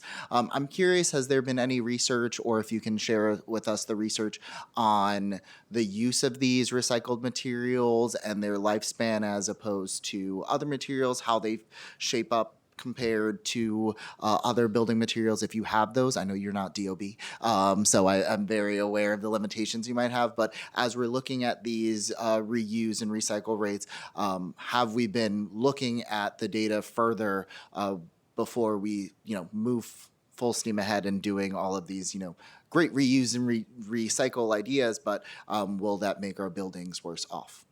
Yeah, so I know we've participated in industry working groups around a couple different products specifically. I know we've done some work around concrete. We've also done some work around gypsum wallboard, and that's something that Kate and her team have been involved in. Kate, I don't know if there's anything specific you want to add there, but that's, I think, an area that the industry is really putting a lot of work into. We're more a stakeholder there rather than the primary convener, but certainly hear the point you're making, and we'll take that into account. We also have a waste characterization study for the commercial waste industry that is currently scheduled for 2032. So we have an update where we are on that. Have you guys started the process yet? Or are you just... We have not. We have a residential waste characterization study in between that's due in 2028. So that will be our first focus. And then we'll shift to the commercial study after that. But that will look at both the commercial waste zones, commercial waste, as well as the construction demolition waste. Thank you so much. I would like to now turn it over to Councilmember Chanel Thomas Henry. Thank you, Chair. How are you doing today? I have a couple of questions surrounding illegal dumping. Are there any new ways of catching individuals? I know you have the cameras and you can catch the license plates, but in my district particularly, we have a lot of dumping where individuals are literally, they may not be driving a car. They're taking it from their homes and just dropping them in places. Is there any way to crack down on those type of offenders? And how successful has the program been with capturing the license plates? Yeah, so the illegal dumping camera program, which largely ramped up under my predecessor, Jesse Tisch, in 2022, has been very successful. I don't have the camera numbers in front of me, but we have a couple hundred cameras across the city. We have really increased the amount of enforcement that we're able to do on illegal dumping. We also worked with you all in the city council to increase the penalties for illegal dumping, which I think has had a big impact on encouraging folks not to do it in the first place. So I think there's a lot of good news there, and we're happy to share more with you on how that's gone. One of the things that we're looking at now is how do we make the cameras more adaptable? Because right now, you spend a lot of money, you put a camera up in one place. Once that camera is there and people know it's there, they're going to avoid it. Mm-hmm. So we're looking at ways that we can use mobile cameras and really increase the sort of breadth of that program without spending a lot more money. 334 cameras citywide is the number that was just handed. As far as the other kind of dumping, which we technically refer to as improper disposal because it's not done with a vehicle, it doesn't have the higher $4,000 penalty. That is very challenging for us to enforce because we either have to see someone doing it, or we have to very manually open up the bags, see if there's any identifying information inside, like a piece of mail or an Amazon box or something like that. We certainly do that and do write tickets based on that, but it is much more laborious than the illegal dumping cameras. So with the illegal dumping award program, are individuals who actually catch people, be it the individuals who may not be in a vehicle, are they able to testify and do the affidavit if there is no vehicle involved? So if there's no vehicle involved, currently no. Okay. But that's something that I would love to expand, both the affidavit program for illegal dumping from vehicles as well as other citizen enforcement programs. I think there's a great model at DEP that has been very successful on commercial idling. That I'd love to explore how we could bring that into the sanitation sector. Okay, and last question, with the fine, like I know with the award program, half the fine would go to the person who who captures it. Currently, when the cameras catch someone, does half the award go into more sanitation pickups in that particular district or additional cleanups, or how are the funds dispersed? Do they go into a general pot? Yeah, so right now those fines that are paid are going into the general fund. Okay. So they're not being reinvested specifically in the areas that have the cameras, but it's something that I think we would love to have a conversation with you about and with OMB about how we could potentially stand something like that up. Thank you. Thank you so much. And I'd like to turn it over back again to Councilmember Zhuang.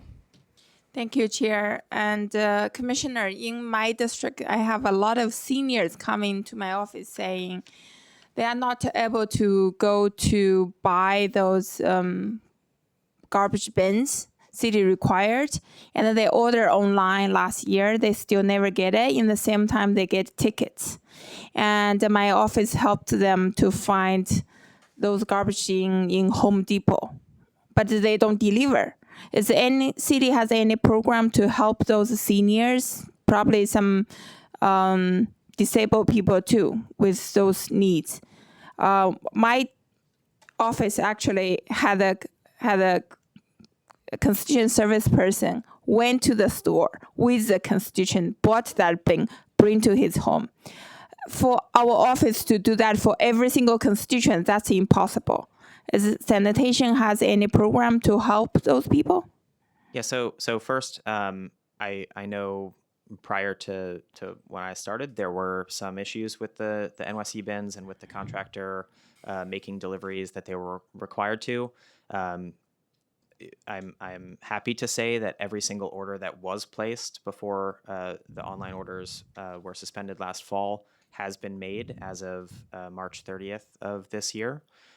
So all of those orders have been fulfilled. The new model going forward is that they are available at retail at Home Depot. We're also happy to work with you. They don't deliver. I'm going to get there in 1 second. We're also happy to work with you if there are other community hardware stores or other facilities that want to sell the bins. We're happy to make them available through those retailers. And then the last thing is they are available via delivery through online delivery partners that Home Depot has partnered with, things like Uber and Instacart, and I think there's a third one.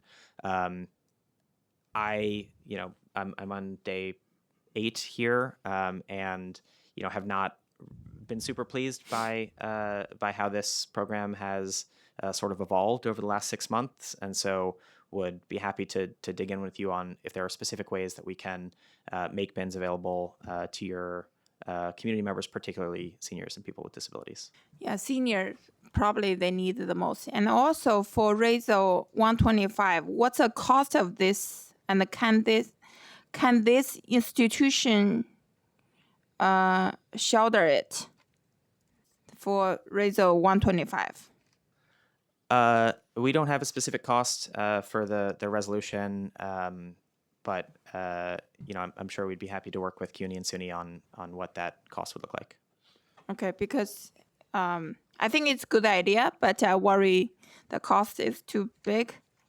And also for... Yeah, and I'll just say that we already have curbside collection in every neighborhood in New York City, so that there isn't really a substantial cost for sanitation to provide the service, but there would be some cost on the CUNY and SUNY side, just as far as making sure that they have the bins that they need, that they have the training that they need in order to be able to separate properly. So before we talk about the waste transfer station, we will have the commercial waste transfer waste come to like all the waste transfer stations, especially the one near me. What's the measurement you guys have to make sure those commercial trucks follow rules? And how, if they don't follow the rule, what's the penalty there? How the community monitor that? Yeah, so as I mentioned before, we do not have explicit plans today to accept commercial waste at the MTSs. It's something that we are going to start exploring once commercial waste zones is fully rolled out at the end of next year. And as we explore what that could look like, we're happy to work with you and other community stakeholders to do that in a way that works for the community. I will say that under commercial waste zones, we have an incredible amount of regulatory authority over the private haulers. We actually receive their like minute by minute GPS pings. We know where all of their trucks are at every time of the day. We can really crack down on unsafe driving, crack down on emissions, crack down on failure to separate recyclables and all kinds of things that previously it's been very difficult for the city to enforce. And so I think that's the real promise of the commercial waste zones program, and one that I'm excited to realize at the end of next year. Will that increase the cost for small business owners? We've actually seen that the rates have not gone up as a result of the implementation of commercial waste zones, and in some cases have actually decreased because we're implementing a system that is incredibly efficient with only 3 carters operating in each zone. The carters can have much more efficient routes and operations, and so they're passing along those savings to businesses. Thank you. Thank you, Councilmember Zhuang. Briefly touching on street cleanliness, can the agency conduct a pilot to install multi-stream recycling stations throughout the city to improve recycling opportunities for people navigating city streets, like they have in Paris? If so, when could that type of program be carried out, or do you see that as not a part of the New York City scope of sanitation services? So when we have had public space recycling programs in the past, just to be very frank, they have not been successful. In places where we have had public recycling litter baskets next to regular litter baskets, the material in both baskets looks exactly the same. And so, I think that's just because of the sort of budget constraints and operational realities, the department has moved away from those public space recycling receptacles. I think I think there's more work to be done here, but litter baskets make up such a very small share of the amount of waste that we collect in total that I don't know that it's where I'd focus our limited resources if I had to pick and choose. Great. And passing it back over to Councilmember Brewer. Thank you. Just 2 quick questions. One is just to describe the incinerator. I know there are people in the audience who will bring it up. Where does it make sense? Where does it not make sense? I know in the past we're just not ready for massive incinerators in our kitchens. And so I wanted to understand commercial, residential, et cetera. And second, batteries. Obviously, when you have your Union Square event, it's the biggest event of the year, and we bring our batteries. But generally, I know I work with Lower East Side, and Christine can't take the batteries, et cetera. So I just want to know I think people just throw them in the wrong place. I wanted to ask about that. And then just finally, the company that used to take cartridges for our computers no longer does. So you can bring them back to the store, but I do think that's something that should be looked at. I have a horrible feeling some of the cartridges are also going in the wrong place. Yeah, so on the first piece, I think you were referring to the incinerators, the food disposers in your sink. Yeah. So those are, on the residential side, they are perfectly legal in New York City. I think DEP has some thoughts on whether or not they should be the sort of broad-based solution. They do, yeah. And I can't speak to DEP's opinions there, but if a resident wants to have I don't know the non-brand name for them, but an incinerator in their house, they certainly can. I think there are always concerns around the sewer system and its capacity and fatbergs and things like that we have to be mindful of. And so even if you have an incinerator, you shouldn't put grease down your sink, for example. But I'm not going to sort of weigh in on whether that's a thing we should expand. Remind me what batteries, the other... Batteries, yes. And cartridges and all that stuff. So for batteries and e-waste, generally those are regulated under state law. The battery law was updated last year, I think, in part to address some really significant safety issues and concerns around fires, both in our trucks and at the recycling facilities. I think there's more work we can do there. around making the people who manufacture and sell batteries be responsible for the end of life of those batteries and offer convenient collection options. Thank you. The same is true with all kinds of e-waste. That state law went into effect in 2015 and has not been updated since then. I think it's time for a fresh look at that state law to make sure that we are giving New Yorkers enough opportunity to recycle their e-waste properly. Okay, And 'cause I that, just that would- should be the responsibility of the people who make Yeah, the I mean, with product. the batteries, I'm very conscious of the batteries, they're, blowing up in your homes and in the trucks. But then you also have the batteries for the flashlight and so on. And I'm just letting you know, in general, the battery issue could use some help so that people don't put them in the wrong place. And I think they are. We can't take them to the normal Lower East Side Ecology Center. They don't accept them, understandably. So I'm just saying we need to think about that. And also, this cartridge store that used to take back cartridges no longer does. Something to keep working on. Thank you. Okay. Yes, just to piggyback off of that, we just had a massive battery fire on Saturday with a number of families homeless right in the part of the district. So this is a really huge issue that we're seeing all around the city. Speaking about residential, MSW, our favorite. Has DSNY studied the feasibility of a save-as-you-throw or a pay-as-you-throw mechanism for the collection of residential waste? Oh, and before I continue on with my questions, I am so sorry. I want to make sure that I'm acknowledging our Councilmember Ung. Has the DSNY studied the feasibility of a save-as-you-throw or pay-as-you-throw mechanism for the collection of residential waste? If so, what were the findings and what are the greatest obstacles? And then in addition to that, has DSNY consulted with other municipalities on their program frameworks? And if so, which locations have you consulted and what programs do you think are most applicable to New York City? So no, we have not formally studied save-as-you-throw or pay-as-you-throw model for New York City. We have, particularly in the context of expanding waste containerization, have been in touch with many, many cities across the United States, across South America, Europe, Asia, et cetera. And in the course of those conversations have talked about both containerization and sort of fee models for waste collection. I think there's a broad spectrum of how different cities deal with this issue. Cities like New York City have the entire waste collection model built into city tax levy. There are many, many other cities that do that as well. Some cities, particularly in the U.S., if you think of more like Sunbelt cities like Houston and places like that, where there isn't the same density and everything is collected in containers, they charge a per container fee for waste collection services. And so I think there's a lot of different approaches that folks take, but we have not at this point formally studied save-as-you-throw model for New York City.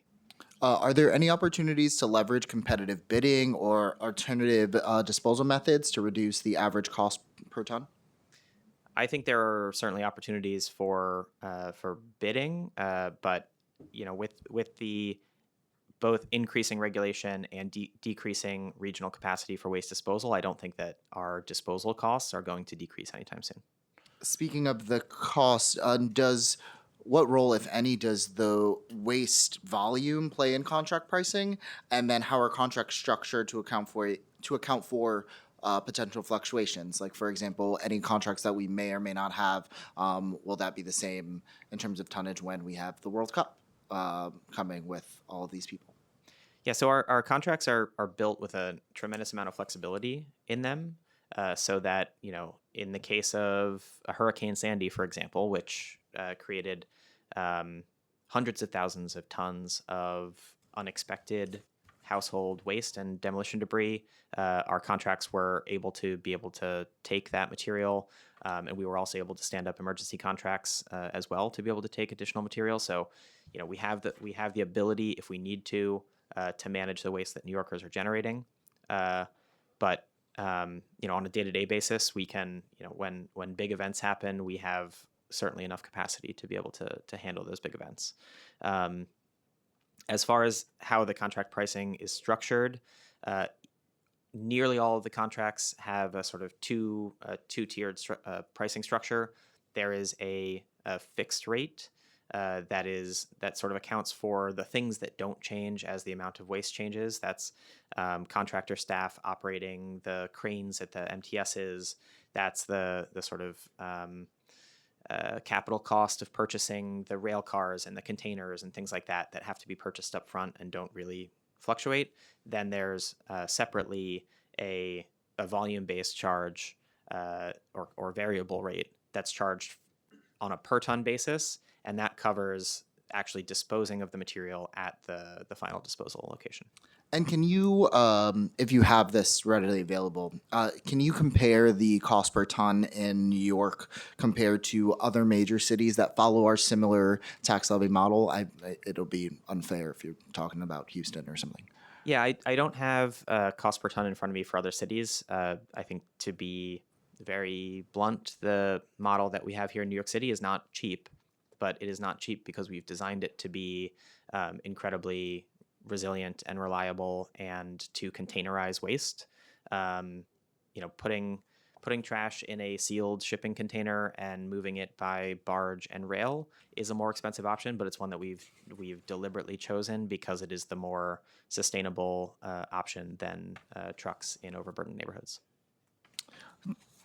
Thank you. And speaking of waste diversion, one of the most effective ways the city can address the various impacts of our waste is to reduce the overall amount that becomes waste. So what are the most important steps that the agency will take to minimize waste produced by residents, institutions, and businesses over the next 10 years?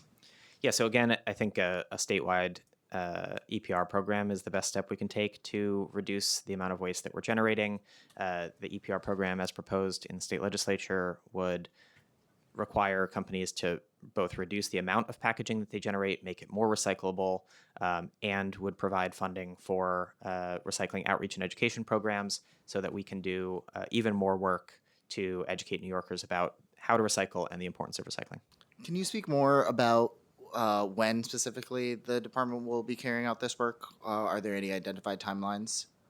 Yeah, so much of the work is already ongoing. These are programs that the department operates on a regular basis, and many of the new initiatives in the swamp are sort of tailored to identifying new opportunities, developing new programs, taking on pilots.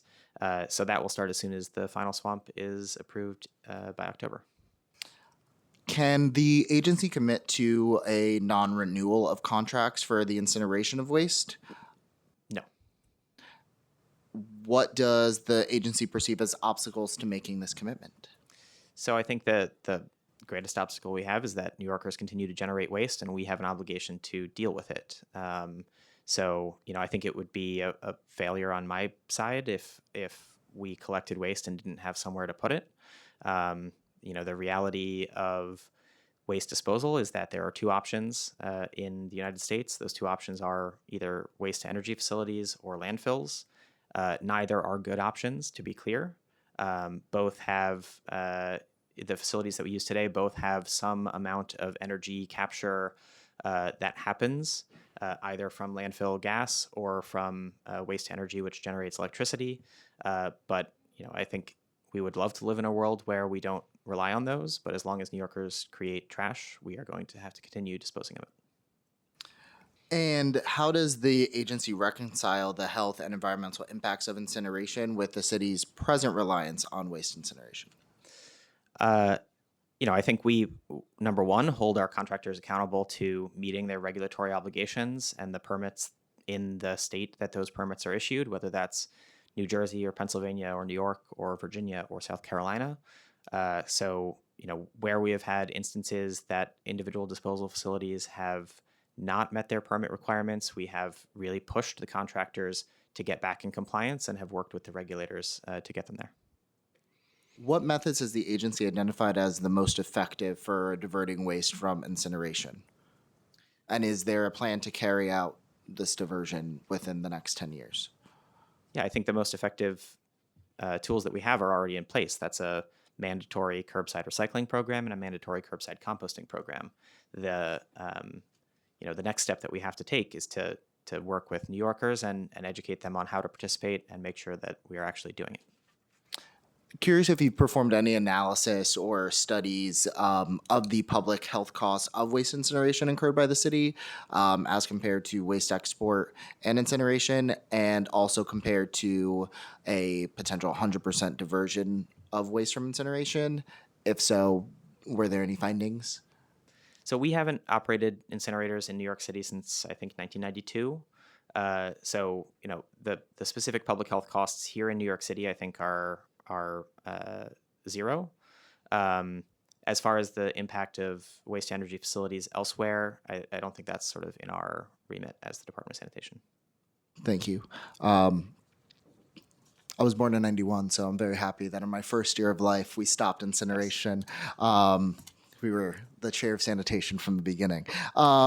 What is the DSNY's current curbside and containerized diversion rate for full fiscal year 26 based on the 19.4% diversion rate from the first 4 months?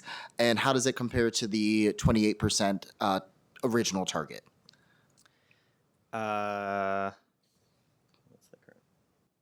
Yeah, so the current curbside and containerized diversion rate is 19.8%.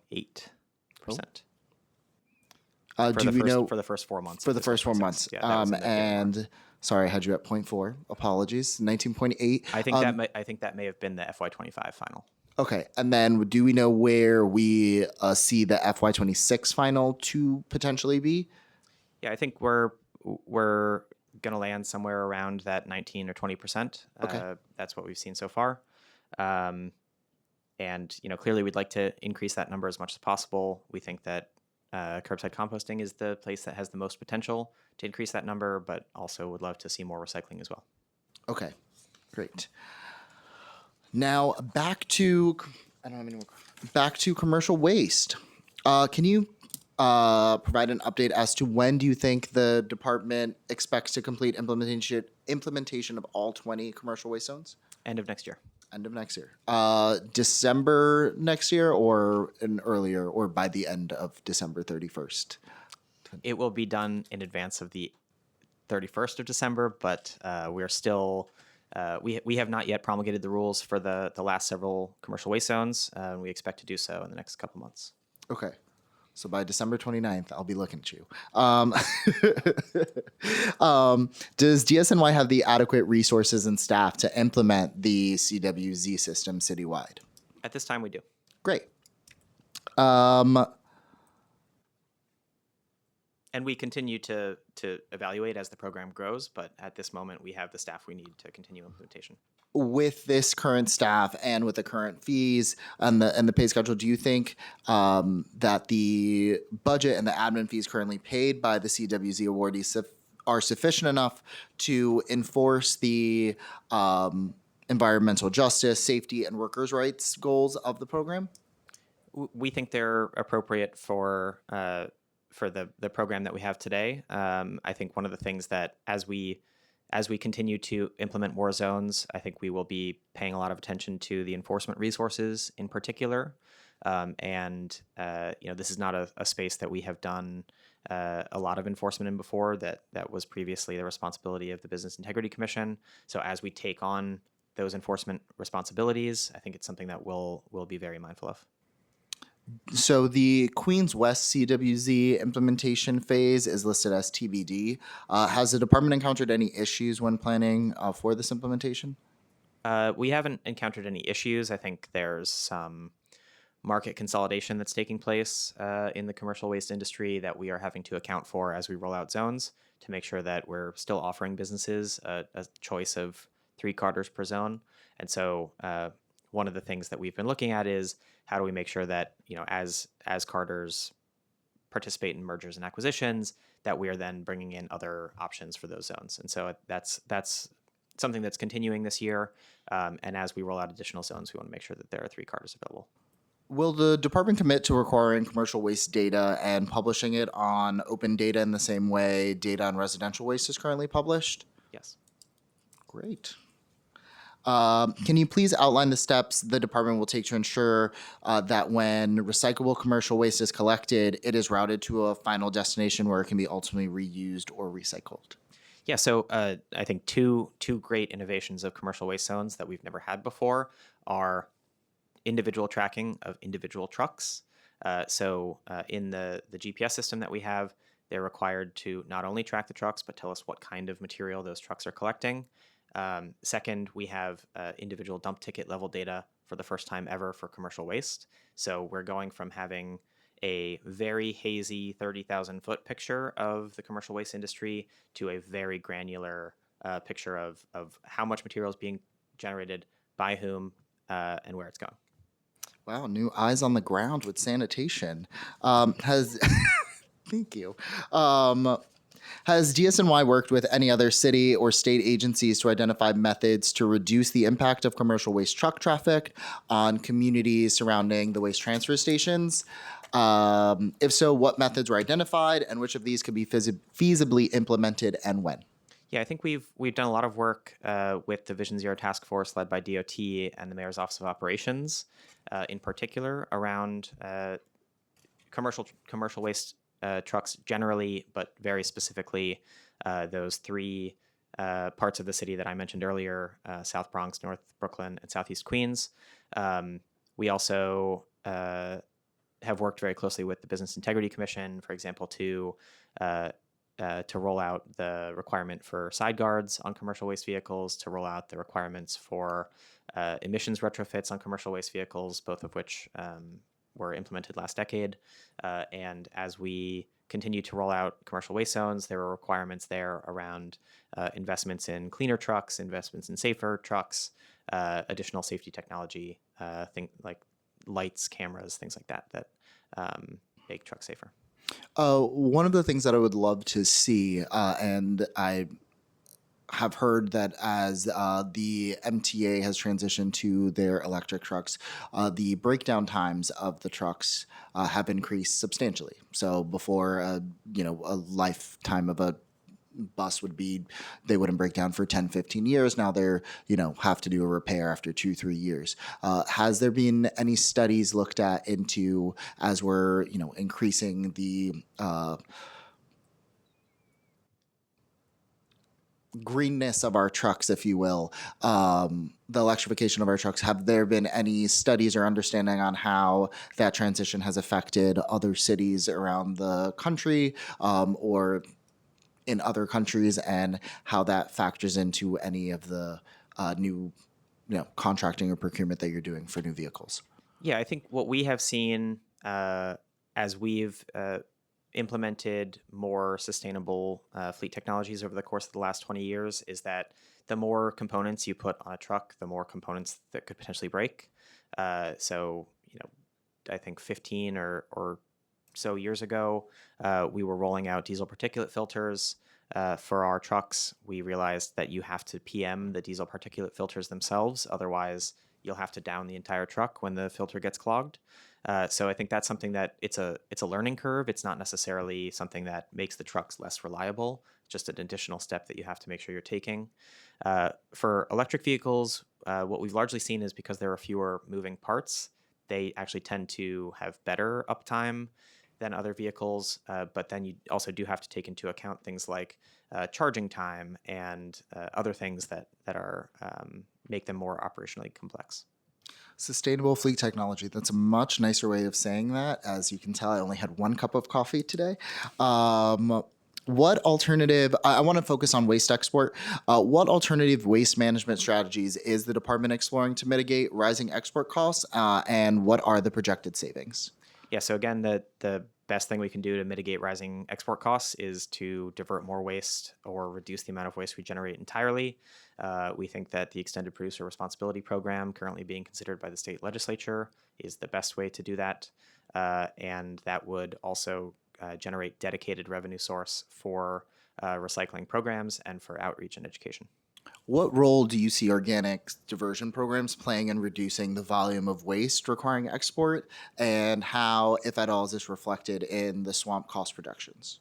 So the organics makes up a third of the waste that we generate today. Today we're capturing a small share of that. As we increase the share that we capture, then obviously we're sending less trash to final disposal. I will say at the moment, organics processing is not cheaper than disposal, although, again, as we achieve economies of scale, as we continue to expand programs, we hope that dynamic changes in the future. How has the swamp's reliance on borough-based waste management facilities impacted the overall cost of waste export, and what adjustments are being considered? So, the as I've said a few times, the approach of the 2006 swamp was not one sort of crafted around cost as the primary factor that we were solving for. It was reducing the impact of waste facilities and waste trucks on overburdened communities and creating a reliable, resilient system that would not be sort of subject to the various waste crises of the past. That's the system that we've created. It is not. It is certainly not the cheapest option we could have taken.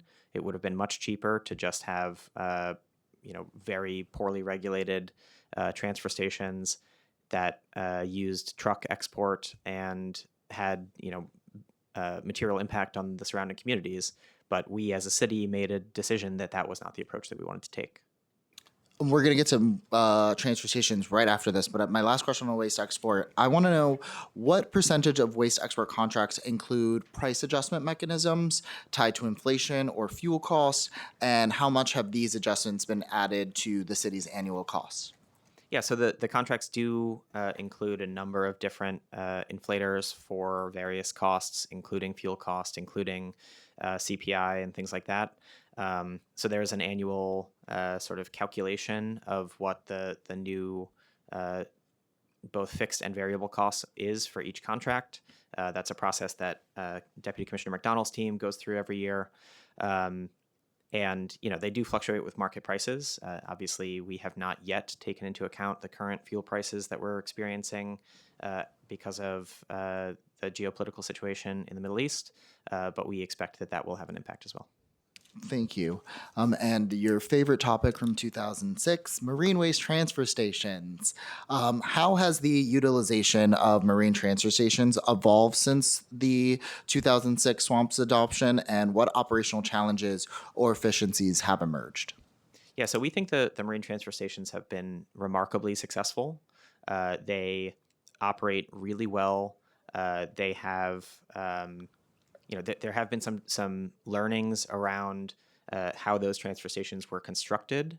For example, we had a certain method of constructing the floor at the transfer stations that I don't think took into account the amount of wear and tear that driving large FELs around would have, and so we had to rebuild the floor at two of the marine transfer stations because of that. But I think they have worked really well. I think in general, what we hear is that there has been relatively little impact of the operation of those facilities on the surrounding communities, and where there are impacts, we have done an incredible amount of work to try to mitigate this.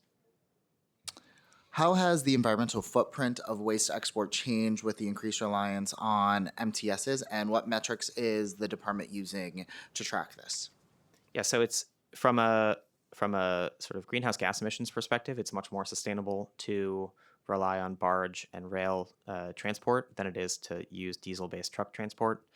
So that's, I think, the primary indicator that we're looking at is just the overall greenhouse gas footprint of the waste export system. And that has decreased substantially since we started building the rail and barge network 20 years ago. And I think that the more important factor is the burden that these facilities place onto New York City's communities, and I think we have been able to successfully reduce that burden pretty substantially. How does the department evaluate the cost effectiveness of marine-based waste export compared to truck-based or rail-based methods? So, we don't necessarily evaluate it. We know what the cost of one is versus the other, and we've made a decision that we want to go with the more sustainable, more reliable option. What is the current budget allocation for maintaining and upgrading MTSs, and how does this align with projected needs? So we have both capital funds for major facility upgrades as well as a dedicated O&M staff at the transfer stations. I don't have the specific sort of total dollar value of that in front of us.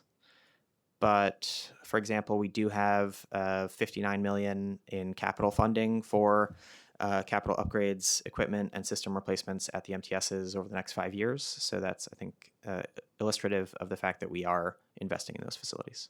Thank you. And are all of the existing city-owned MTSs operating at their full capacity? If not, what are, if any, cost implications stopping this? Yeah, so many of them are not operating at full capacity. The North Shore and Hamilton Avenue MTSs, which are in Northeast Queens and Western Brooklyn, respectively, are probably closest to full capacity, but we don't have any regular capacity constraints at those facilities. Given that there are no capacity constraints, what can be done to increase capacity at the MTSs? So again, those two At the city-owned? Yeah. So those two, North Shore and Hamilton Avenue, are operating closer to capacity. So they already operate on multiple shifts and are receiving waste and processing waste on multiple shifts. Other facilities, for example, the East 91st Street MTS, receives waste on multiple shifts, but only processes that waste out and actually puts it in boxes, puts those boxes on barges on one shift a day. So if we were to see more waste go through that facility, we'd have to run more shifts in order to accommodate that. Okay. And of the DSNY managed waste, particularly that is processed through an MTS, what percentage is tipped at a privately owned MTS versus a city-owned MTS? So there are no privately owned marine transfer stations. There are 1, 2, 3 privately owned rail transfer stations.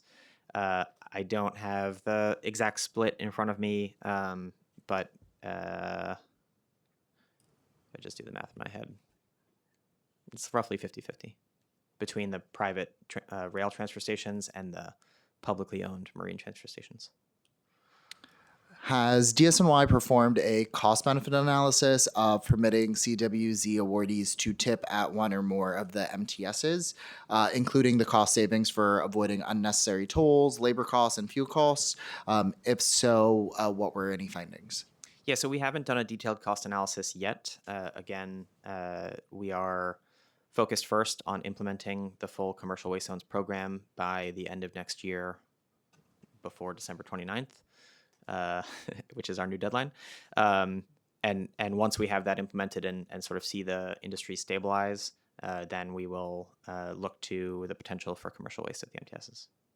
Has the department studied any of the specific savings and costs that both private waste collectors and the city could incur by utilizing the East 91st MTS for commercial waste collected in Midtown? If so, what did the study reveal?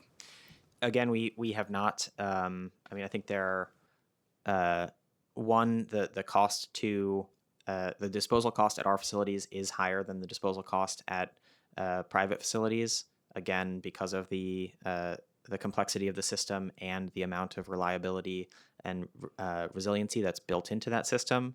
But obviously, it is closer to Midtown than transfer stations in northern Jersey or North Brooklyn, and so there could be operational savings on the Carter side. We would have to work with the Carters to understand those. Just getting my notes in order.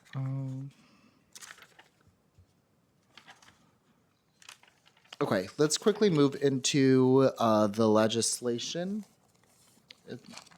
Great.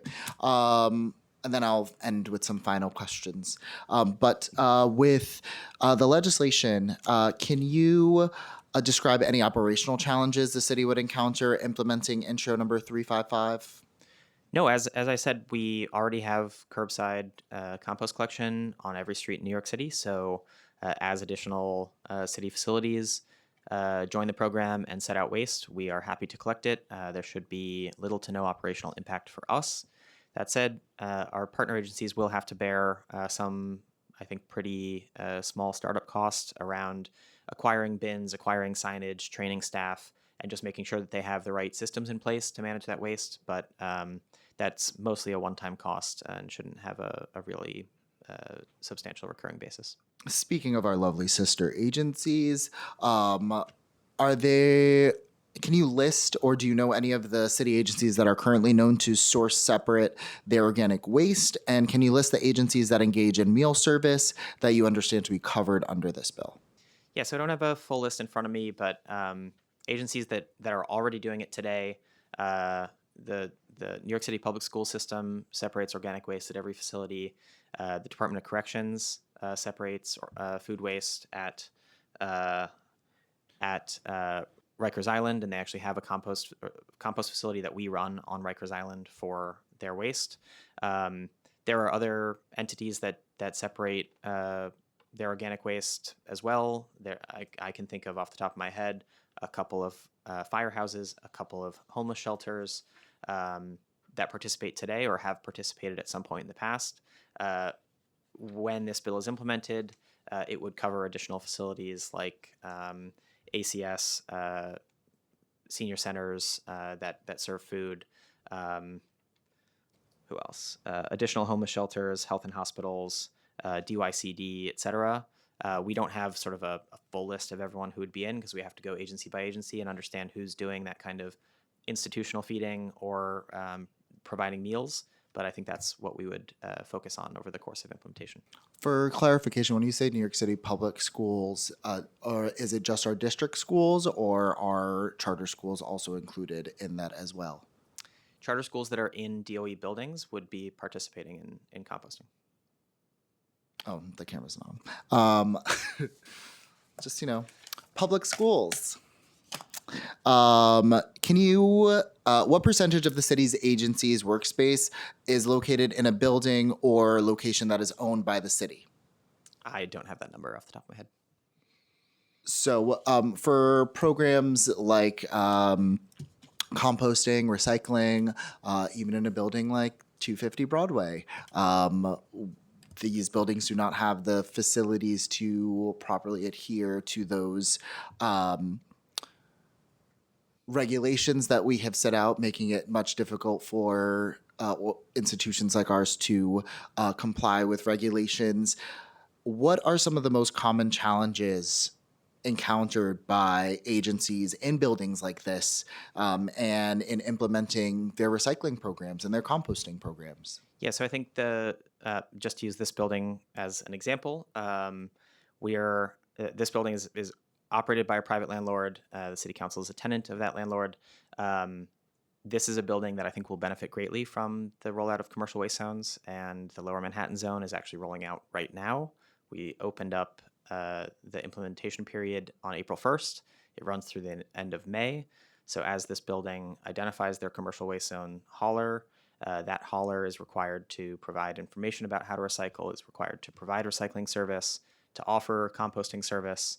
And so we would expect that that the building does participate. We will also have a lot more information about which buildings are participating, how much recyclables are being collected, so that we can tailor our enforcement and outreach appropriately. That's really great. Looking right at the camera, 250 Broadway. I'm looking at you. Has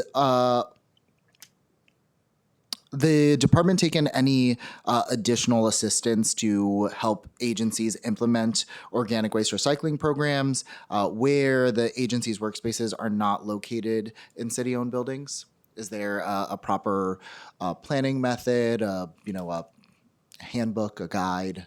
Yeah, so agencies are actually required under a local law from many, many years ago to submit recycling plans to the department.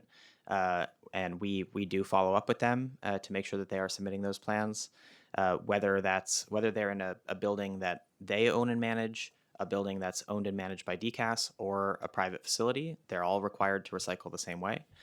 Well, actually, they're not required to recycle the same way. In city collected facilities, it would be separate paper and MGP recycling. In many private buildings, it's single stream recycling. And so that would be a difference there, but the requirement to recycle is the same across the board.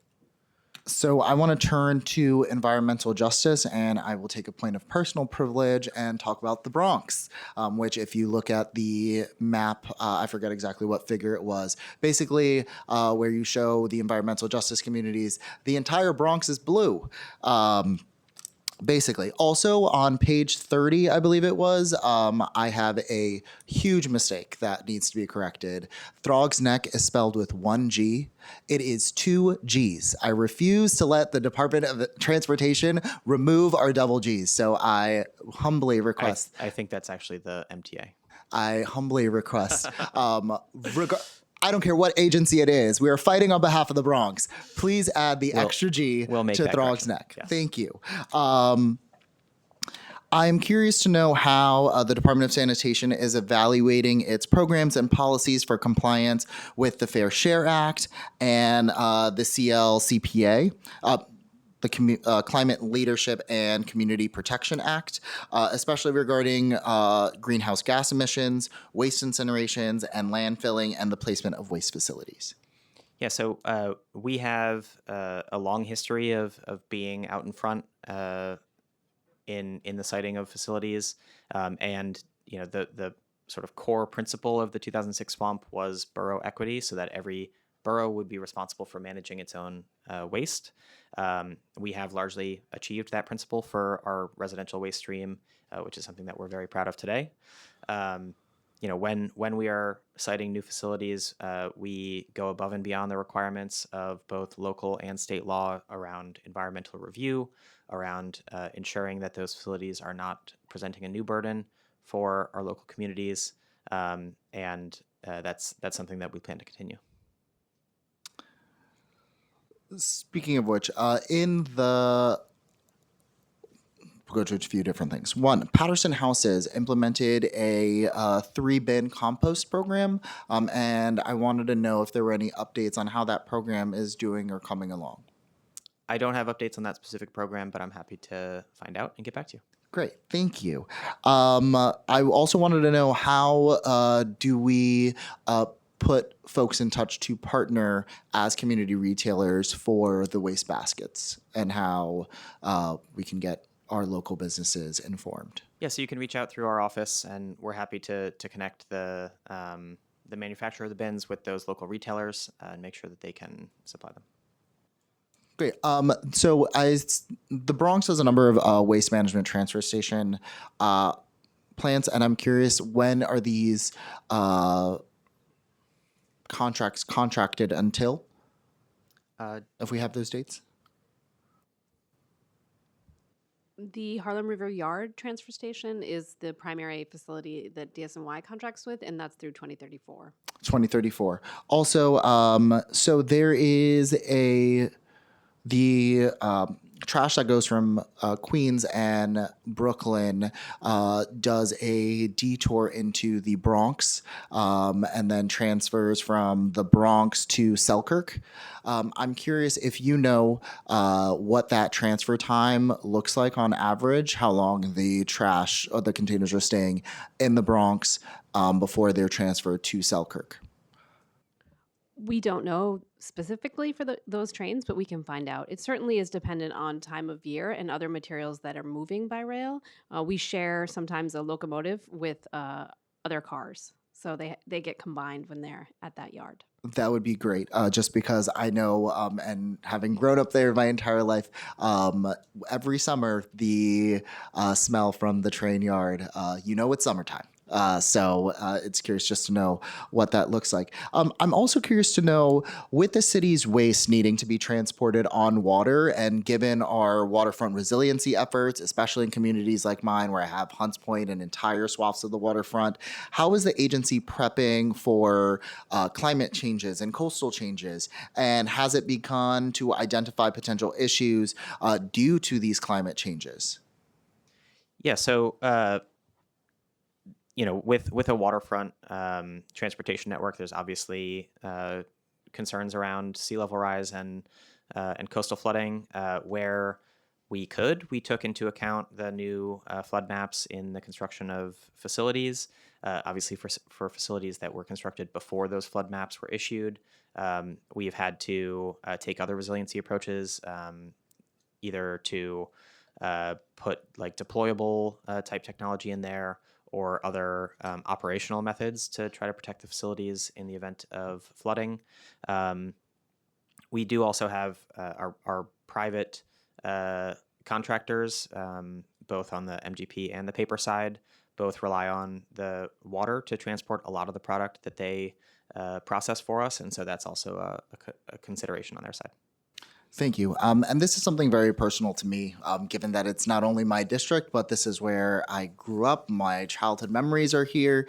Third Avenue, the hub. I have to thank Frank Latera and the entire sanitation team and department for all the great work that they have been doing there. I credit the last administration for adding 21 sanitation workers for constant just support in an area that is heavily needed. The city has now just approved another construction project in the middle of the hub, in addition to all the other construction projects that we have. It is a hotspot of development, both construction, but also dealing with a number of drug overdose issues, just regular cleanliness in general, given the fact that this area, which I don't have to tell you guys, is the most visited place in New York City after Times Square on a daily basis, yet we have a lack of resources to actually deal with the pedestrian traffic and obviously the sanitation needs that come with that.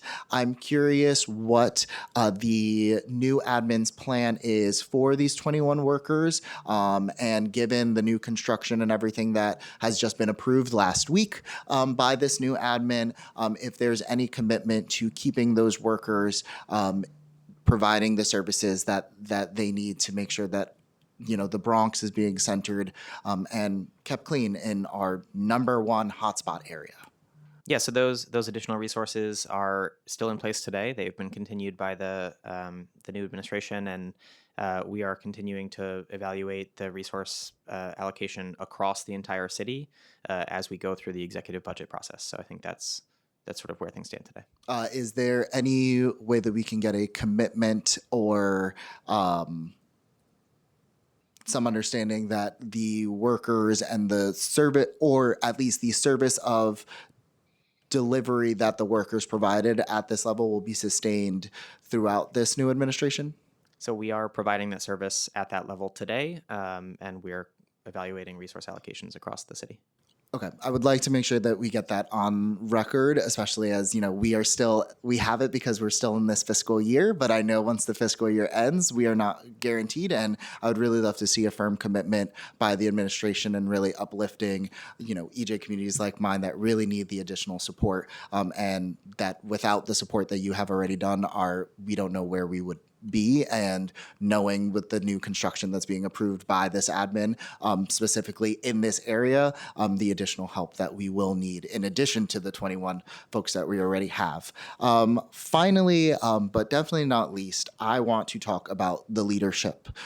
Throughout the swamp, there was a number of times that the swamp set out to establish the department as the leader in the circular economy and urban resource recovery. I really want to talk about what that leadership means to you. I see one of the first projects was to convene a roundtable of folks, and so I want to see what leadership means to you. How do you define leadership in this sense, and what we should be looking at, how we should be looking at the city's leadership role in comparison to the rest of the country and the rest of the world? Yeah, so I think leadership to me means being incredibly inclusive, and that means not only inviting folks to the table, but making sure that their voices are heard at that table. And that includes everyday New Yorkers who just care about their neighborhood and want to live on a clean, beautiful street. That also includes stakeholders and advocates who have been doing incredible work in this sector for many, many decades. And so I think my commitment as far as leadership is to bring those voices to the table, make sure that they're heard, and make sure that we're actually acting on what folks are saying. I think for a very long time, people have looked to other cities for innovation in the waste management space. I think what we have shown with our containerization programs, with our mandatory curbside composting program, is that we actually are a leader. And not only are we doing it better and earlier than other cities, but we're also doing it at a scale that other cities couldn't possibly imagine. And so we will continue doing that. And when we look back in 10 years at the results of this solid waste management plan, I think we will see that that New York City is not only a leader, but is also sort of setting the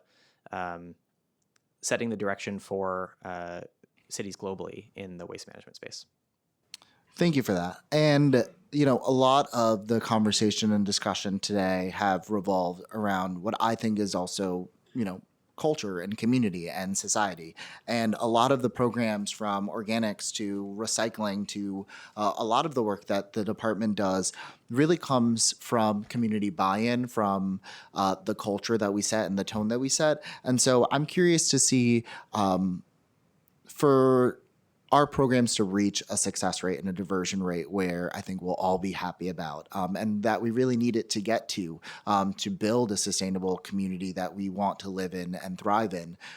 We need to have a culture shift. And so, how, if at all, has the agency had this conversation about what a culture shift would entail? And have you had this conversation or continue to have this conversation with the majority of New Yorkers, what their culture, what trash culture means to New Yorkers and how we develop our trash culture to meet our actual culture, or how we are shifting that culture, and what we have to do to plan for either a buy-in into this culture shift, or how do we work around it? So just your general thoughts there.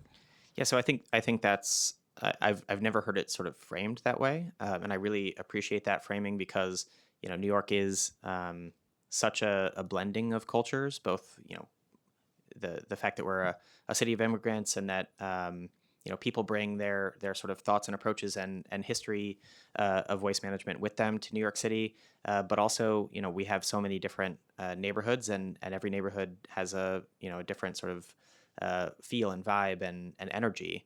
And so we have to not only sort of listen and understand what people sort of bring to the table, but also be adaptable as we roll out programs. We can't take the same program in the Upper East Side and in the South Bronx and expect it to be successful in both places. And to close this off, I turn it back to you. Are there any questions that I have not asked that I should have asked that you are curious, or that I should be curious about? No, I think you have covered, you and your colleagues have covered certainly the breadth of issues related to the solid waste management plan and many other sanitation issues. I would say that I just look forward to working with you over the course of the next many years, that we have these chairs together and make New York City a cleaner, healthier place for the future. Thank you so much, and I apologize that 2.5 hours wasn't enough for testimony. I thank you, everyone. Oh, there's no one else here. I thank you all for your time. We will take a 5-minute break and move on to our next panel. Thank you so much.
We are back. Can we have our next panel up? We were bringing up the Independent Budgeting Office.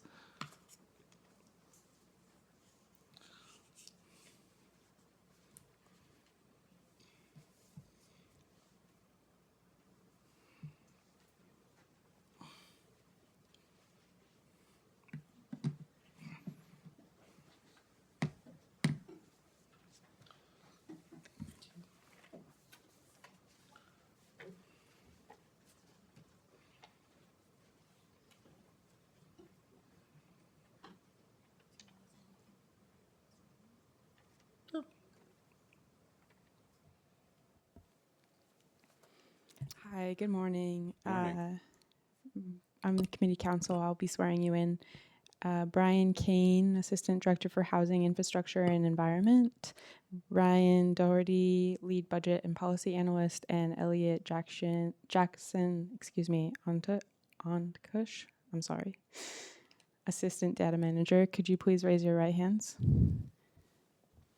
Thank you. Do you affirm to tell the truth, the whole truth, and nothing but the truth in your testimony before the council members, and to respond honestly to council member questions? I do. Yes, I do. Thank you. You may begin when ready. Good afternoon, Chair Sanchez. I am Ryan Doherty, Lead Budget and Policy Analyst at the New York City Independent Budget Office. I'm joined today by Brian Kane, Assistant Director of Housing, Environment, and Infrastructure, and Elliot Jackson Onkush, Assistant Data Manager. As you know, IBO is an independent, non-mayoral city agency that conducts fiscal and policy research. I appreciate the opportunity to discuss the city's curbside organics collection program today. Last Friday, IBO published a report titled Curbside Composting, Current Trends in New York City's Organics Collection. My testimony will highlight key takeaways from this research as it relates to today's discussion on DSNY's draft solid waste management plan, also known as the SWAMP. As already discussed today, organic waste includes food scraps, yard waste, and other compostable materials. Organics represent roughly 36% of the city's residential waste stream. Yet in 2025, organics collections amounted to just 2.4% of residential waste collected. IBO's analysis found that the city's mandatory composting program, launched in October 2024, produced early progress, but the most meaningful gains were driven by fine-based enforcement. In April 2025, when fine-based enforcement began, weekly organics collection tonnage nearly tripled over the 4-week period. That sharp response suggests that fine-based enforcement is an effective tool to increase compliance. When enforcement was effectively paused later that month, momentum stalled for the rest of the year. From May through December 2025, the final months of the Adams administration, weekly organics tonnage declined by 43%.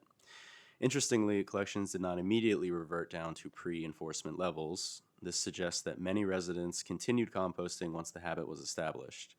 Overall, organics collections increased from 1.4% of residential waste in 2024 to 2.4% in 2025, a 68% increase. However, the gradual downward trajectory after the pause demonstrates that enforcement was effective at encouraging compliance, and without it, progress plateaued and then declined.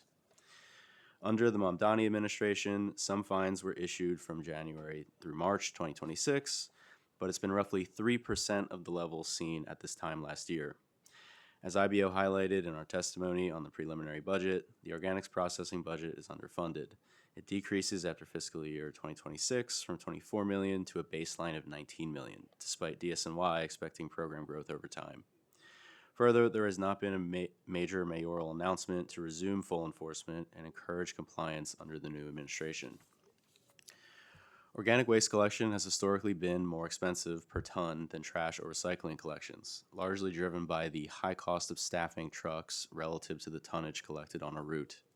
Trucks collecting organics compared with recycling or trash have similar staffing and fuel costs, but collect fewer tons along their routes. This undercuts collection efficiency. A past IBO report found that in 2019, the average cost of organics collection was $602 per ton. By comparison, the cost of trash collection was $86 per ton and $167 per ton for recycling. Diverting organic matter from trash streams can reduce costs by increasing the efficiency of organics truck collections while reducing the volume of trash to be collected. The DSNY's 2026 Zero Waste Report includes organic projections through 2036. The agency expects a linear increase of collections, roughly following the rate of annual gains from 2023 through 2025. By 2036, this would increase the current diversion rate of 2.4% up to 11.5% for organics, or about 1/3 of residential organic waste.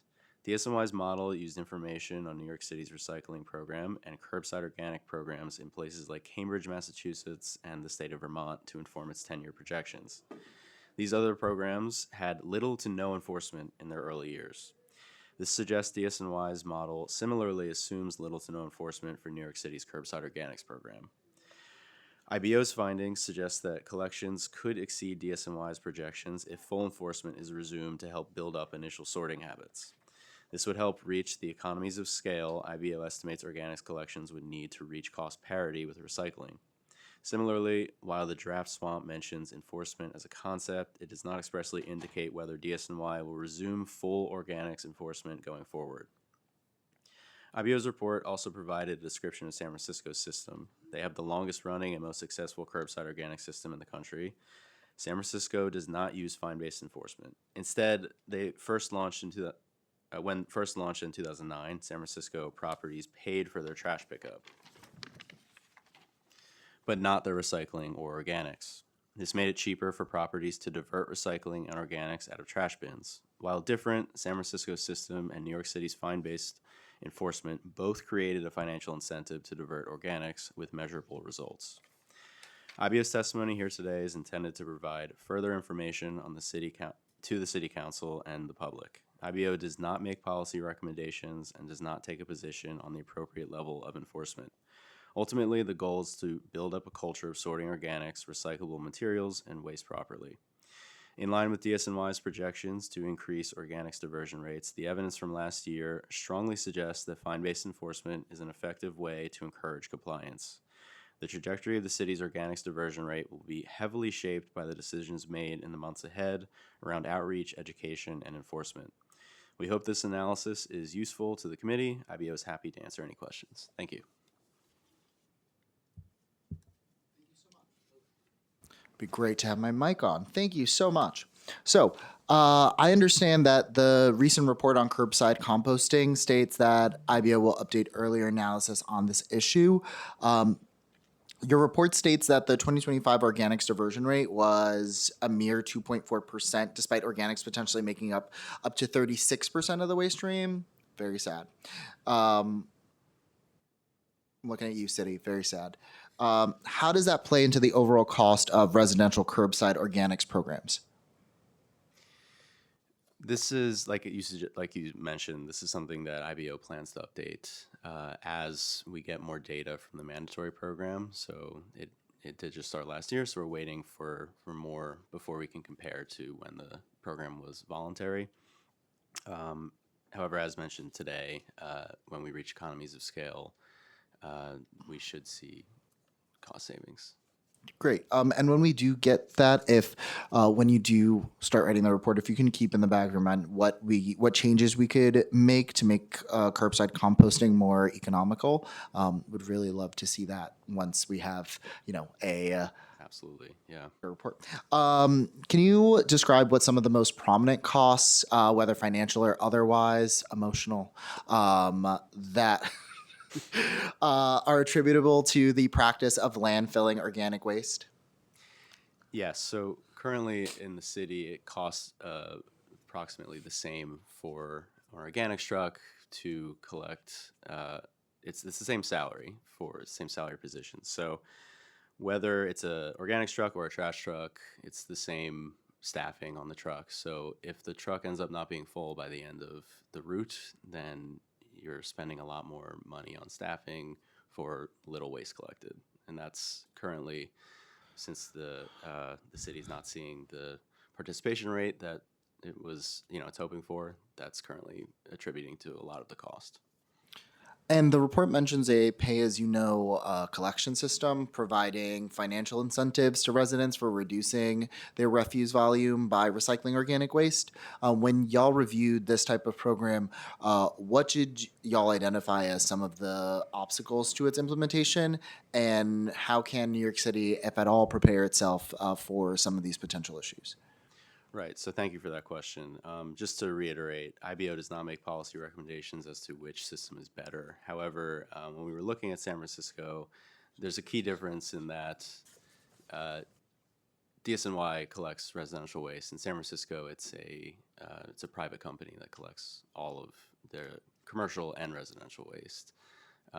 So their incentive is to make money and also reduce costs. So they had initially had this program where it was save as you throw, but the main finding in the report was that once they reduced the incentive, they also saw declines in their diversion rate. So incentives were seen to increase diversion rates for organic waste. Human psychology. Speaking of San Francisco, in your review of that program, were you able to identify the effectiveness, if at all, of any of their educational materials being left at residences that helped increase diversion rates? How does this compare to the effectiveness of our education outreach programs? And have you seen any other educational programs either in San Francisco or elsewhere that have shown to improve effectiveness? Thank you for that question. So we did focus on San Francisco. We did not look into any other educational programs. However, San Francisco also tied incentives with their educational programs. So there was a dual strategy, as DSNY is also trying to achieve at the moment. They're both important, is what the findings show. Great. And now I will turn this over to y'all. Are there any questions that you thought I would ask you that I did not ask you? I think that the hearing before this was very informative, and I think a lot of my questions that I had were answered. Do you have anything you want to add? No, that was great. Thank you. Well, thank you. I appreciate it. Thank you very much. And you guys can, what's the proper way to say this? I don't want to. This panel's dismissed. Get out of here. Sashay away. I'm sorry, my dears.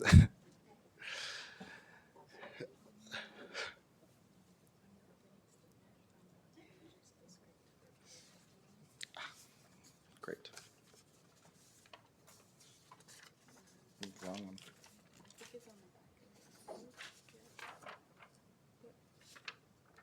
Alrighty. I now open the hearing for public testimony. I remind members of the public that this is a government proceeding and that decorum shall be observed at all times. As such, members of the public shall remain silent at all times. You're allowed to laugh. The witness table is reserved for people who wish to testify. No video recording or photography is allowed from the witness table. Further, members of the public may not present audio or video recordings or sing as testimony, but may submit transcripts of such recordings or your songwriting to the Sergeant at Arms for inclusion in the hearing record. If you wish to speak at today's hearing, please fill out an appearance card with the Sergeant at Arms and wait to be recognized. When recognized, you will have 2 minutes to speak on the legislation being heard today or today's hearing topics, finalizing the city's 2026 to 2036 solid waste management plan. If you have a written statement or additional testimony, if you don't finish, and you wish to submit it for the record, please provide a copy of that testimony to the Sergeant of Arms. You may also email written testimony to testimony@council.nyc.gov. Again, that is testimony@council.nyc.gov within 72 hours of this hearing. Audio and video recordings will not be accepted. And now I'd like to bring up the first panel. Can I have Dennis Schock? Can I have Rhonda Kaiser? And Matthew Civello? I hope I said that correctly. Is it Civello or Civello? Civello. Thank you.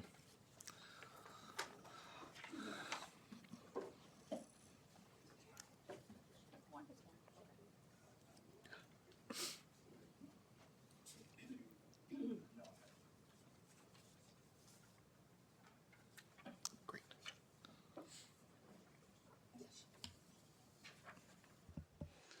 Good morning, Good morning, Chair Justin Suarez.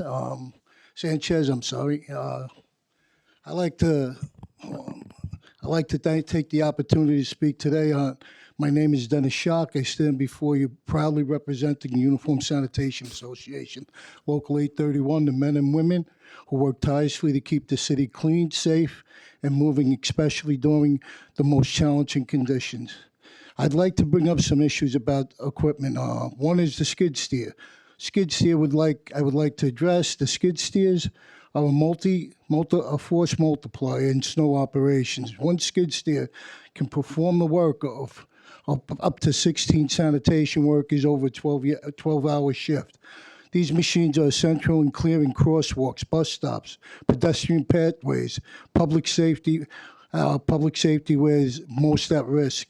However, we currently do not have enough of the trailers that transport these units quickly to areas in need of most. We need to expand the training and more of these members to be qualified and operate this critical equipment.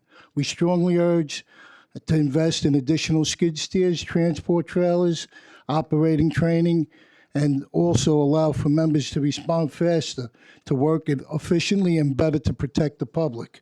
Second, I want to raise the issue of serious concerns about quality of equipment and materials currently being used. Our members work on traction change, plow blades, and replacement parts made up of inferior steel. That is prone to failure.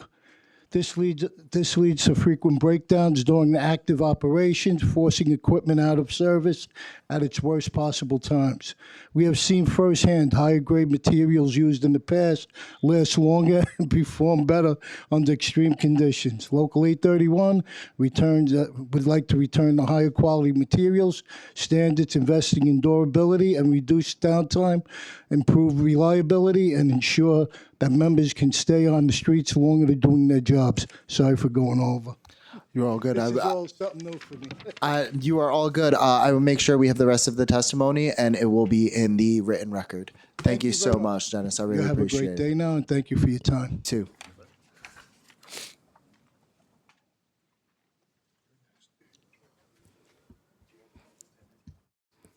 Good morning, Chair Sanchez and council staff. I'm Rhonda Kaiser, Program and Policy Director for Cafeteria Culture, which you know. Thank you for this opportunity to comment on the DSNY's draft swamp.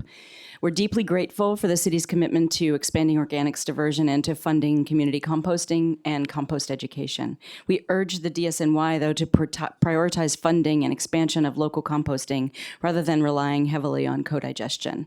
Now, at Cafeteria Culture, our New York City Public School students are shifting the trash culture across the city in schools one at a time. They're reducing school food waste at the source and processing cafeteria food scraps locally.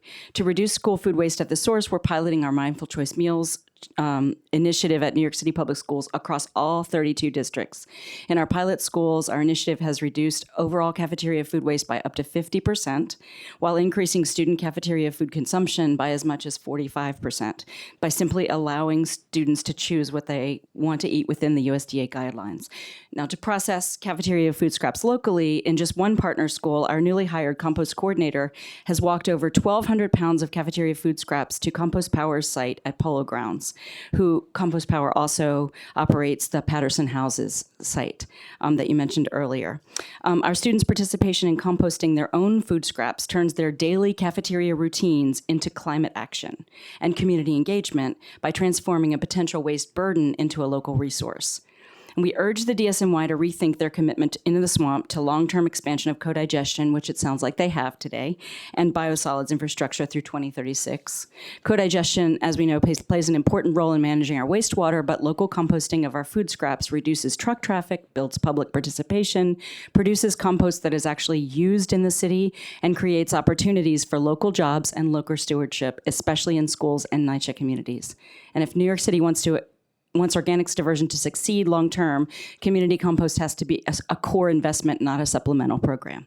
Thanks again for your opportunity to testify. Thank you so much for your testimony.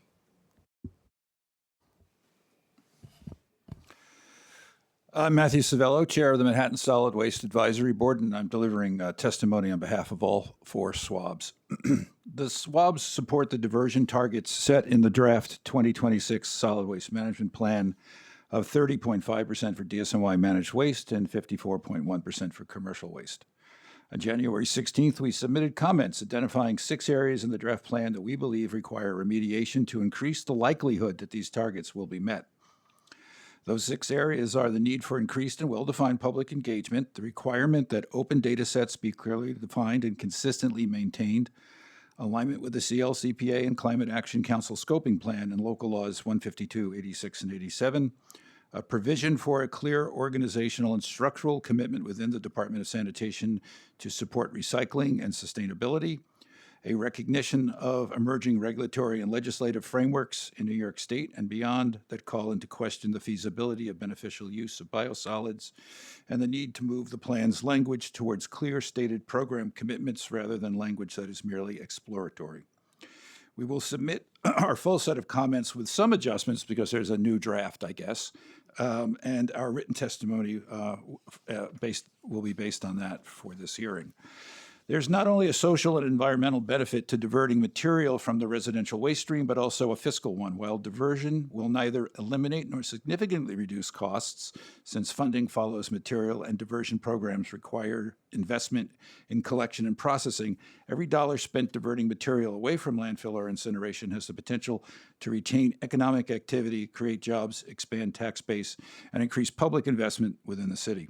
If we consider the fiscal spending on recycling and composting also as a form of fiscal stimulus with an associated non-trivial multiplier effect, we begin to see a more equitable distribution of both the burdens and benefits of shifting what is now nearly $600 million in export budget to recycling and composting within the 5 boroughs. I want to thank you for this opportunity to Thank you so provide much. testimony. Thank you so much for your testimony.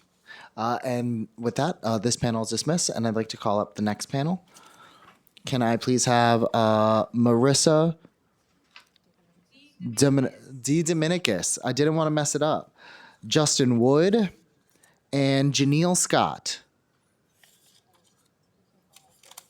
Oh, and Eric Goldstein.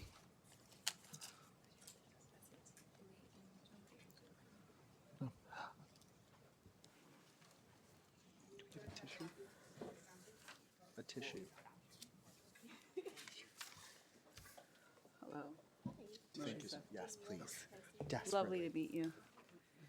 Okay, where do I begin? Thank you.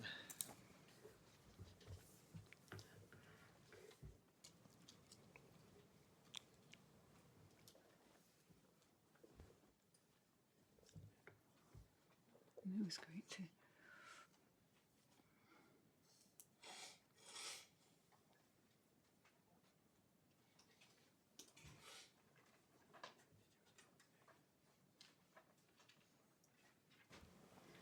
Apologies. Okay, and with that, we can get started.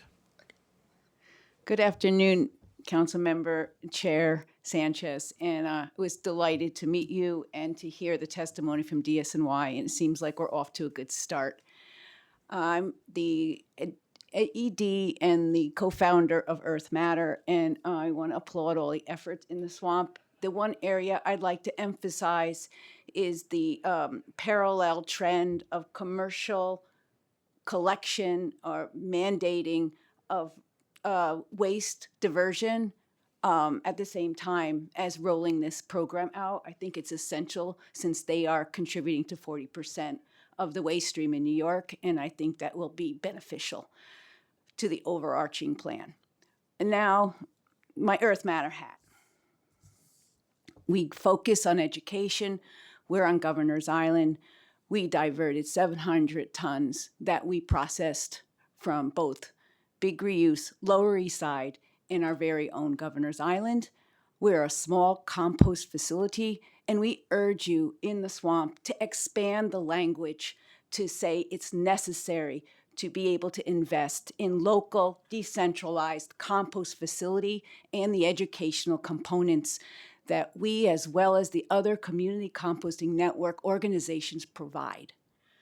We train over 90 groups, and when I say in 2014 we had LaGuardia student make posters for her building, and the building maintenance didn't put the compost bins back in the same area, I will say that that building maintenance, like Gail Brewer said, the certification program that Mr. Anderson had talked about is critical. Training, education, we need it.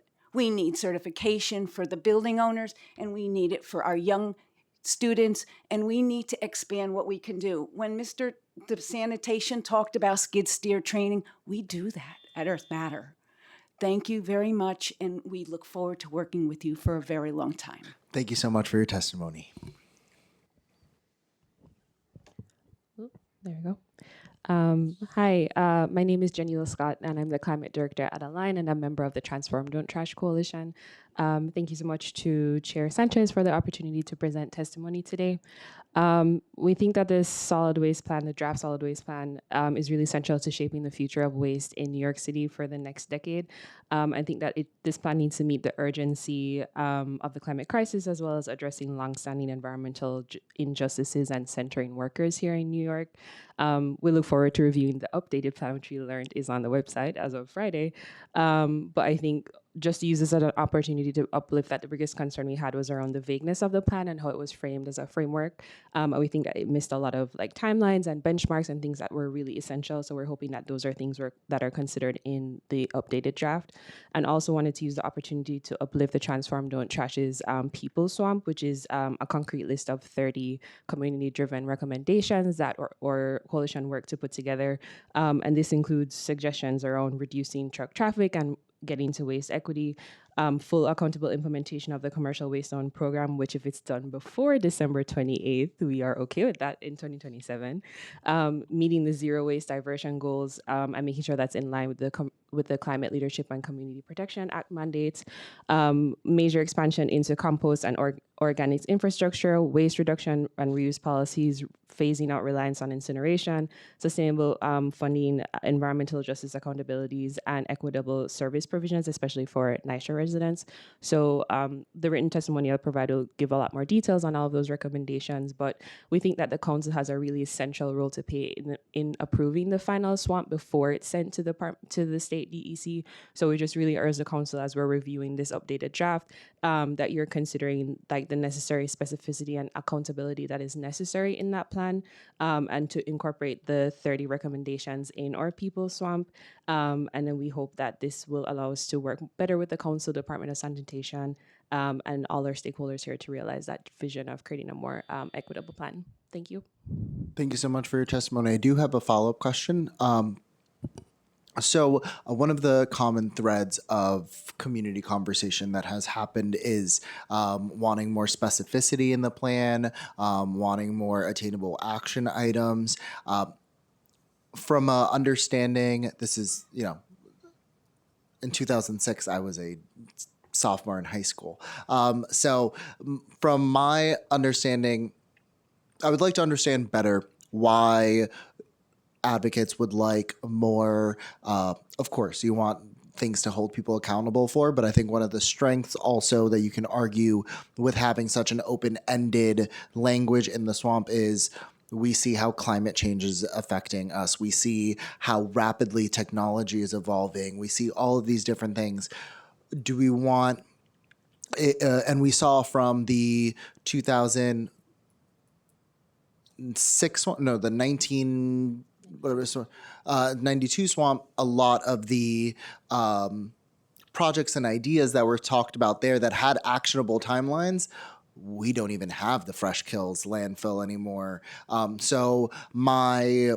just want to be understanding if we lock in some of these terms with what we see the world as we have it today, as opposed to having this open-end language so that folks can make adjustments. What do you see are the pros and cons? Is that a wrong way at looking at this? Or is there a way to shift the mindset so that we can get both? Or how do you see that playing out? Yeah, thank you so much for your question. I think it's a mix of both because if the plan is too open-ended, like this is supposed to be essentially the floor for a lot of the policies that we will develop in the solid waste industry. So if it's too open-ended, then it doesn't really put a lot of consideration into a lot of the concerns that have been raised by community members. So I think it's necessary for us to have like some more specificity around how some of the goals will be attained or how some of the benchmarks will be reached. Otherwise, like I said, it's just very open ended. And you're right that things are constantly changing.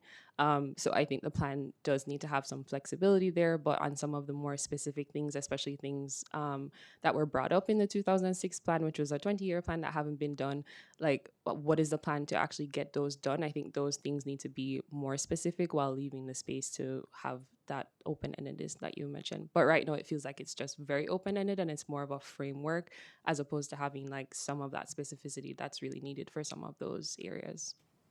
Thank you. And one final follow-up question. In terms of accountability, you mentioned stuff that hasn't been completed from previous swamps. Are there any accountability mechanisms that folks would like to see implemented that have not been used before, or that you think are already working in terms of holding the department accountable to, frameworks and things that they put out? Yeah, I mean, I can't speak for like everyone who's here, or everyone who's in the industry. But I think there are a lot of different mechanisms are needed for different areas. So I think like commercial waste zones was a thing that has been discussed a lot in this hearing and around commercial waste.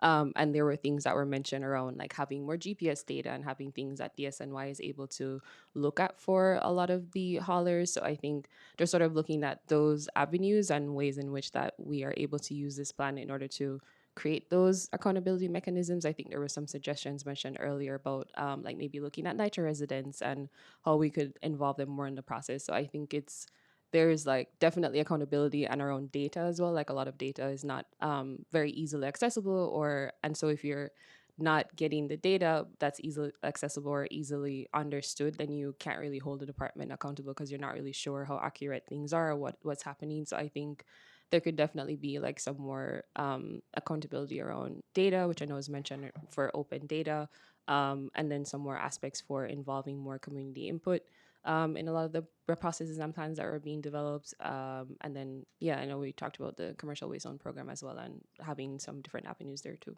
And this just came to me because we're talking about accountability, but not only department accountability, but are there ways that we can also be looking at personal accountability and ways that, if folks are living in public housing or subsidized housing or vouchers and you are a repeat offender, non-recycler or non-whatever that are really harming our communities, is there any accountability there?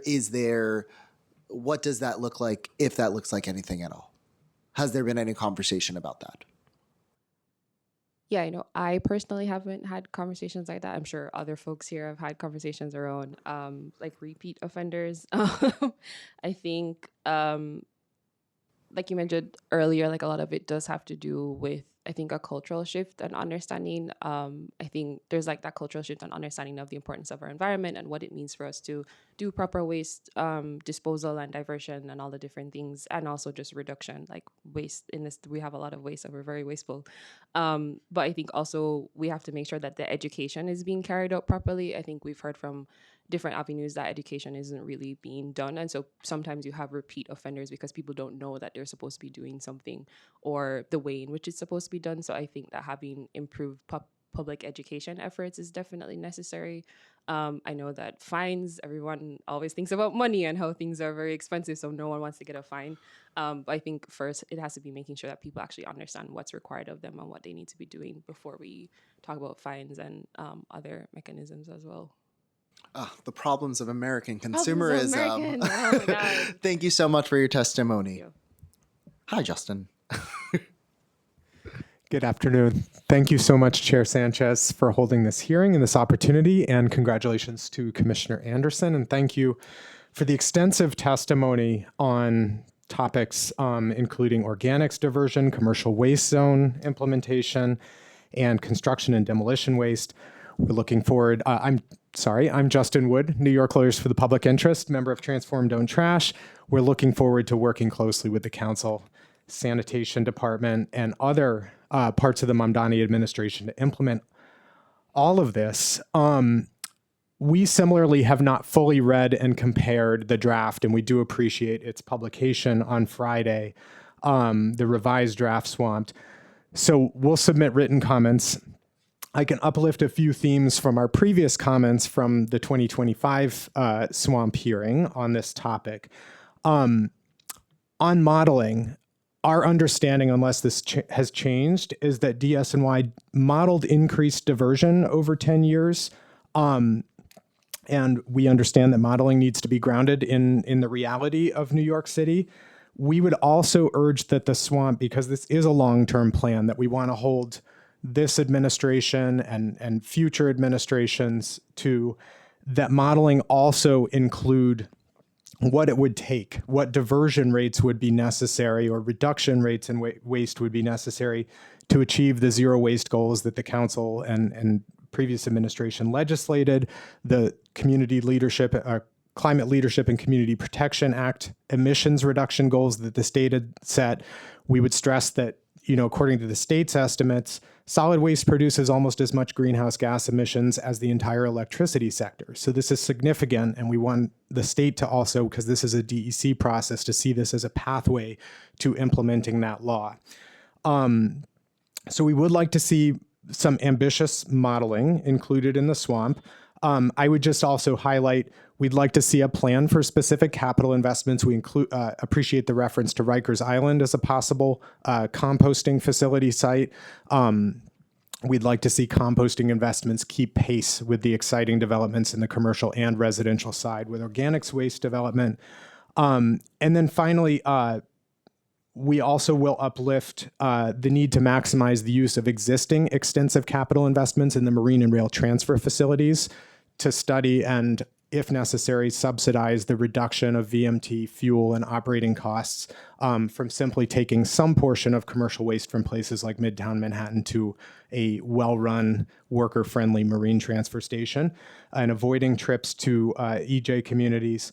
And then finally, we appreciate the stress on EPR as extended producer responsibility as a potential source of long-term funding for these initiatives.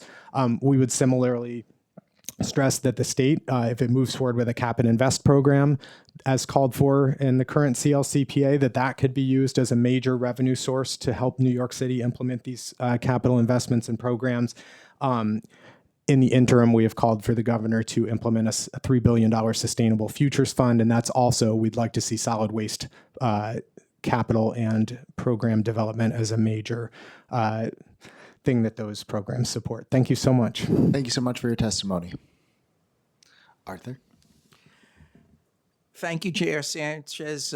Eric Goldstein of the Natural Resources Defense Council. The solid waste management planning process is a once-in-a-generation opportunity to rethink policy. We've got a new council, a new administration. We have a new commissioner, Greg Anderson, who's a good man, and we're happy he's on the scene. All of these issues affect the public in many ways: public health, quality of life, our economy. There's no rush. The council has legal authority to be involved in this planning process in a big way. According to 16-140 of the Administrative Code, no final solid waste management plan for the city shall be submitted to the state unless such submission has been authorized by the council by local law. So you already have the legal authority to be engaged in this process, and we hope the department will give the council the opportunity to review the revised draft and offer amendments to the plan before its final submission. This role of council oversight and engagement is essential, and the council should be full partners in the development of this plan. In other words, the council should develop a set of amendments it believes should be included in the final swamp.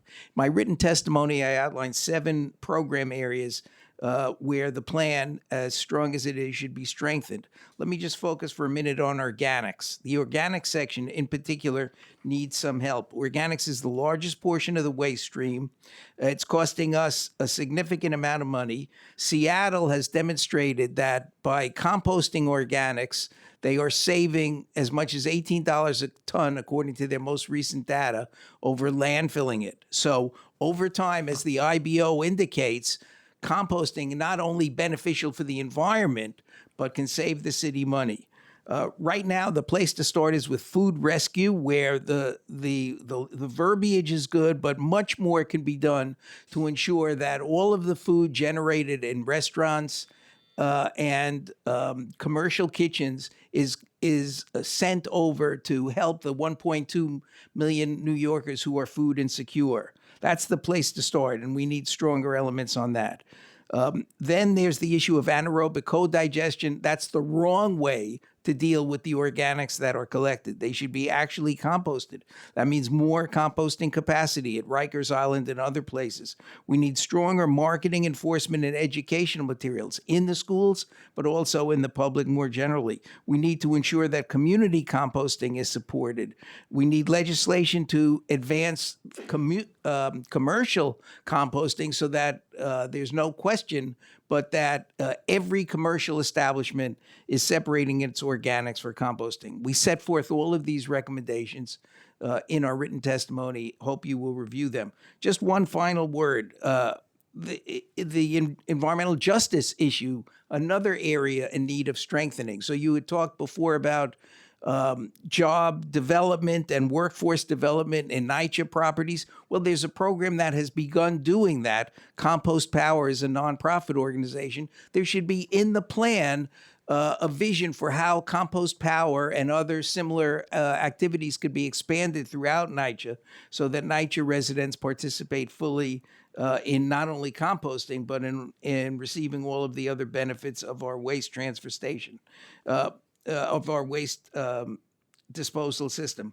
Finally, we do support Intro 355, which in theory is also the topic of today's hearing, city agency waste, as well as the resolution on composting.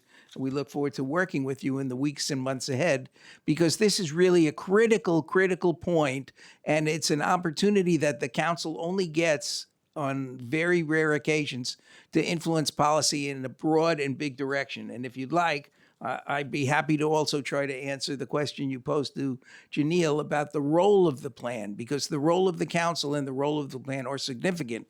And if the plan is simply a general document that is so broad that it doesn't drive policy, then we all haven't accomplished very much. And I thank you for your attention. Thank you so much for your testimony. And with that, this panel is dismissed. I'm seeing no online testimony. Going once, going twice. Are there any new members of the bustling crowd that would like to testify? Empty seat number 1. Empty seat number 2. All right, seeing none. With that, the Sanitation and Solid Waste Management Committee hearing of April 6th, 2026 has come to an end. Thank you.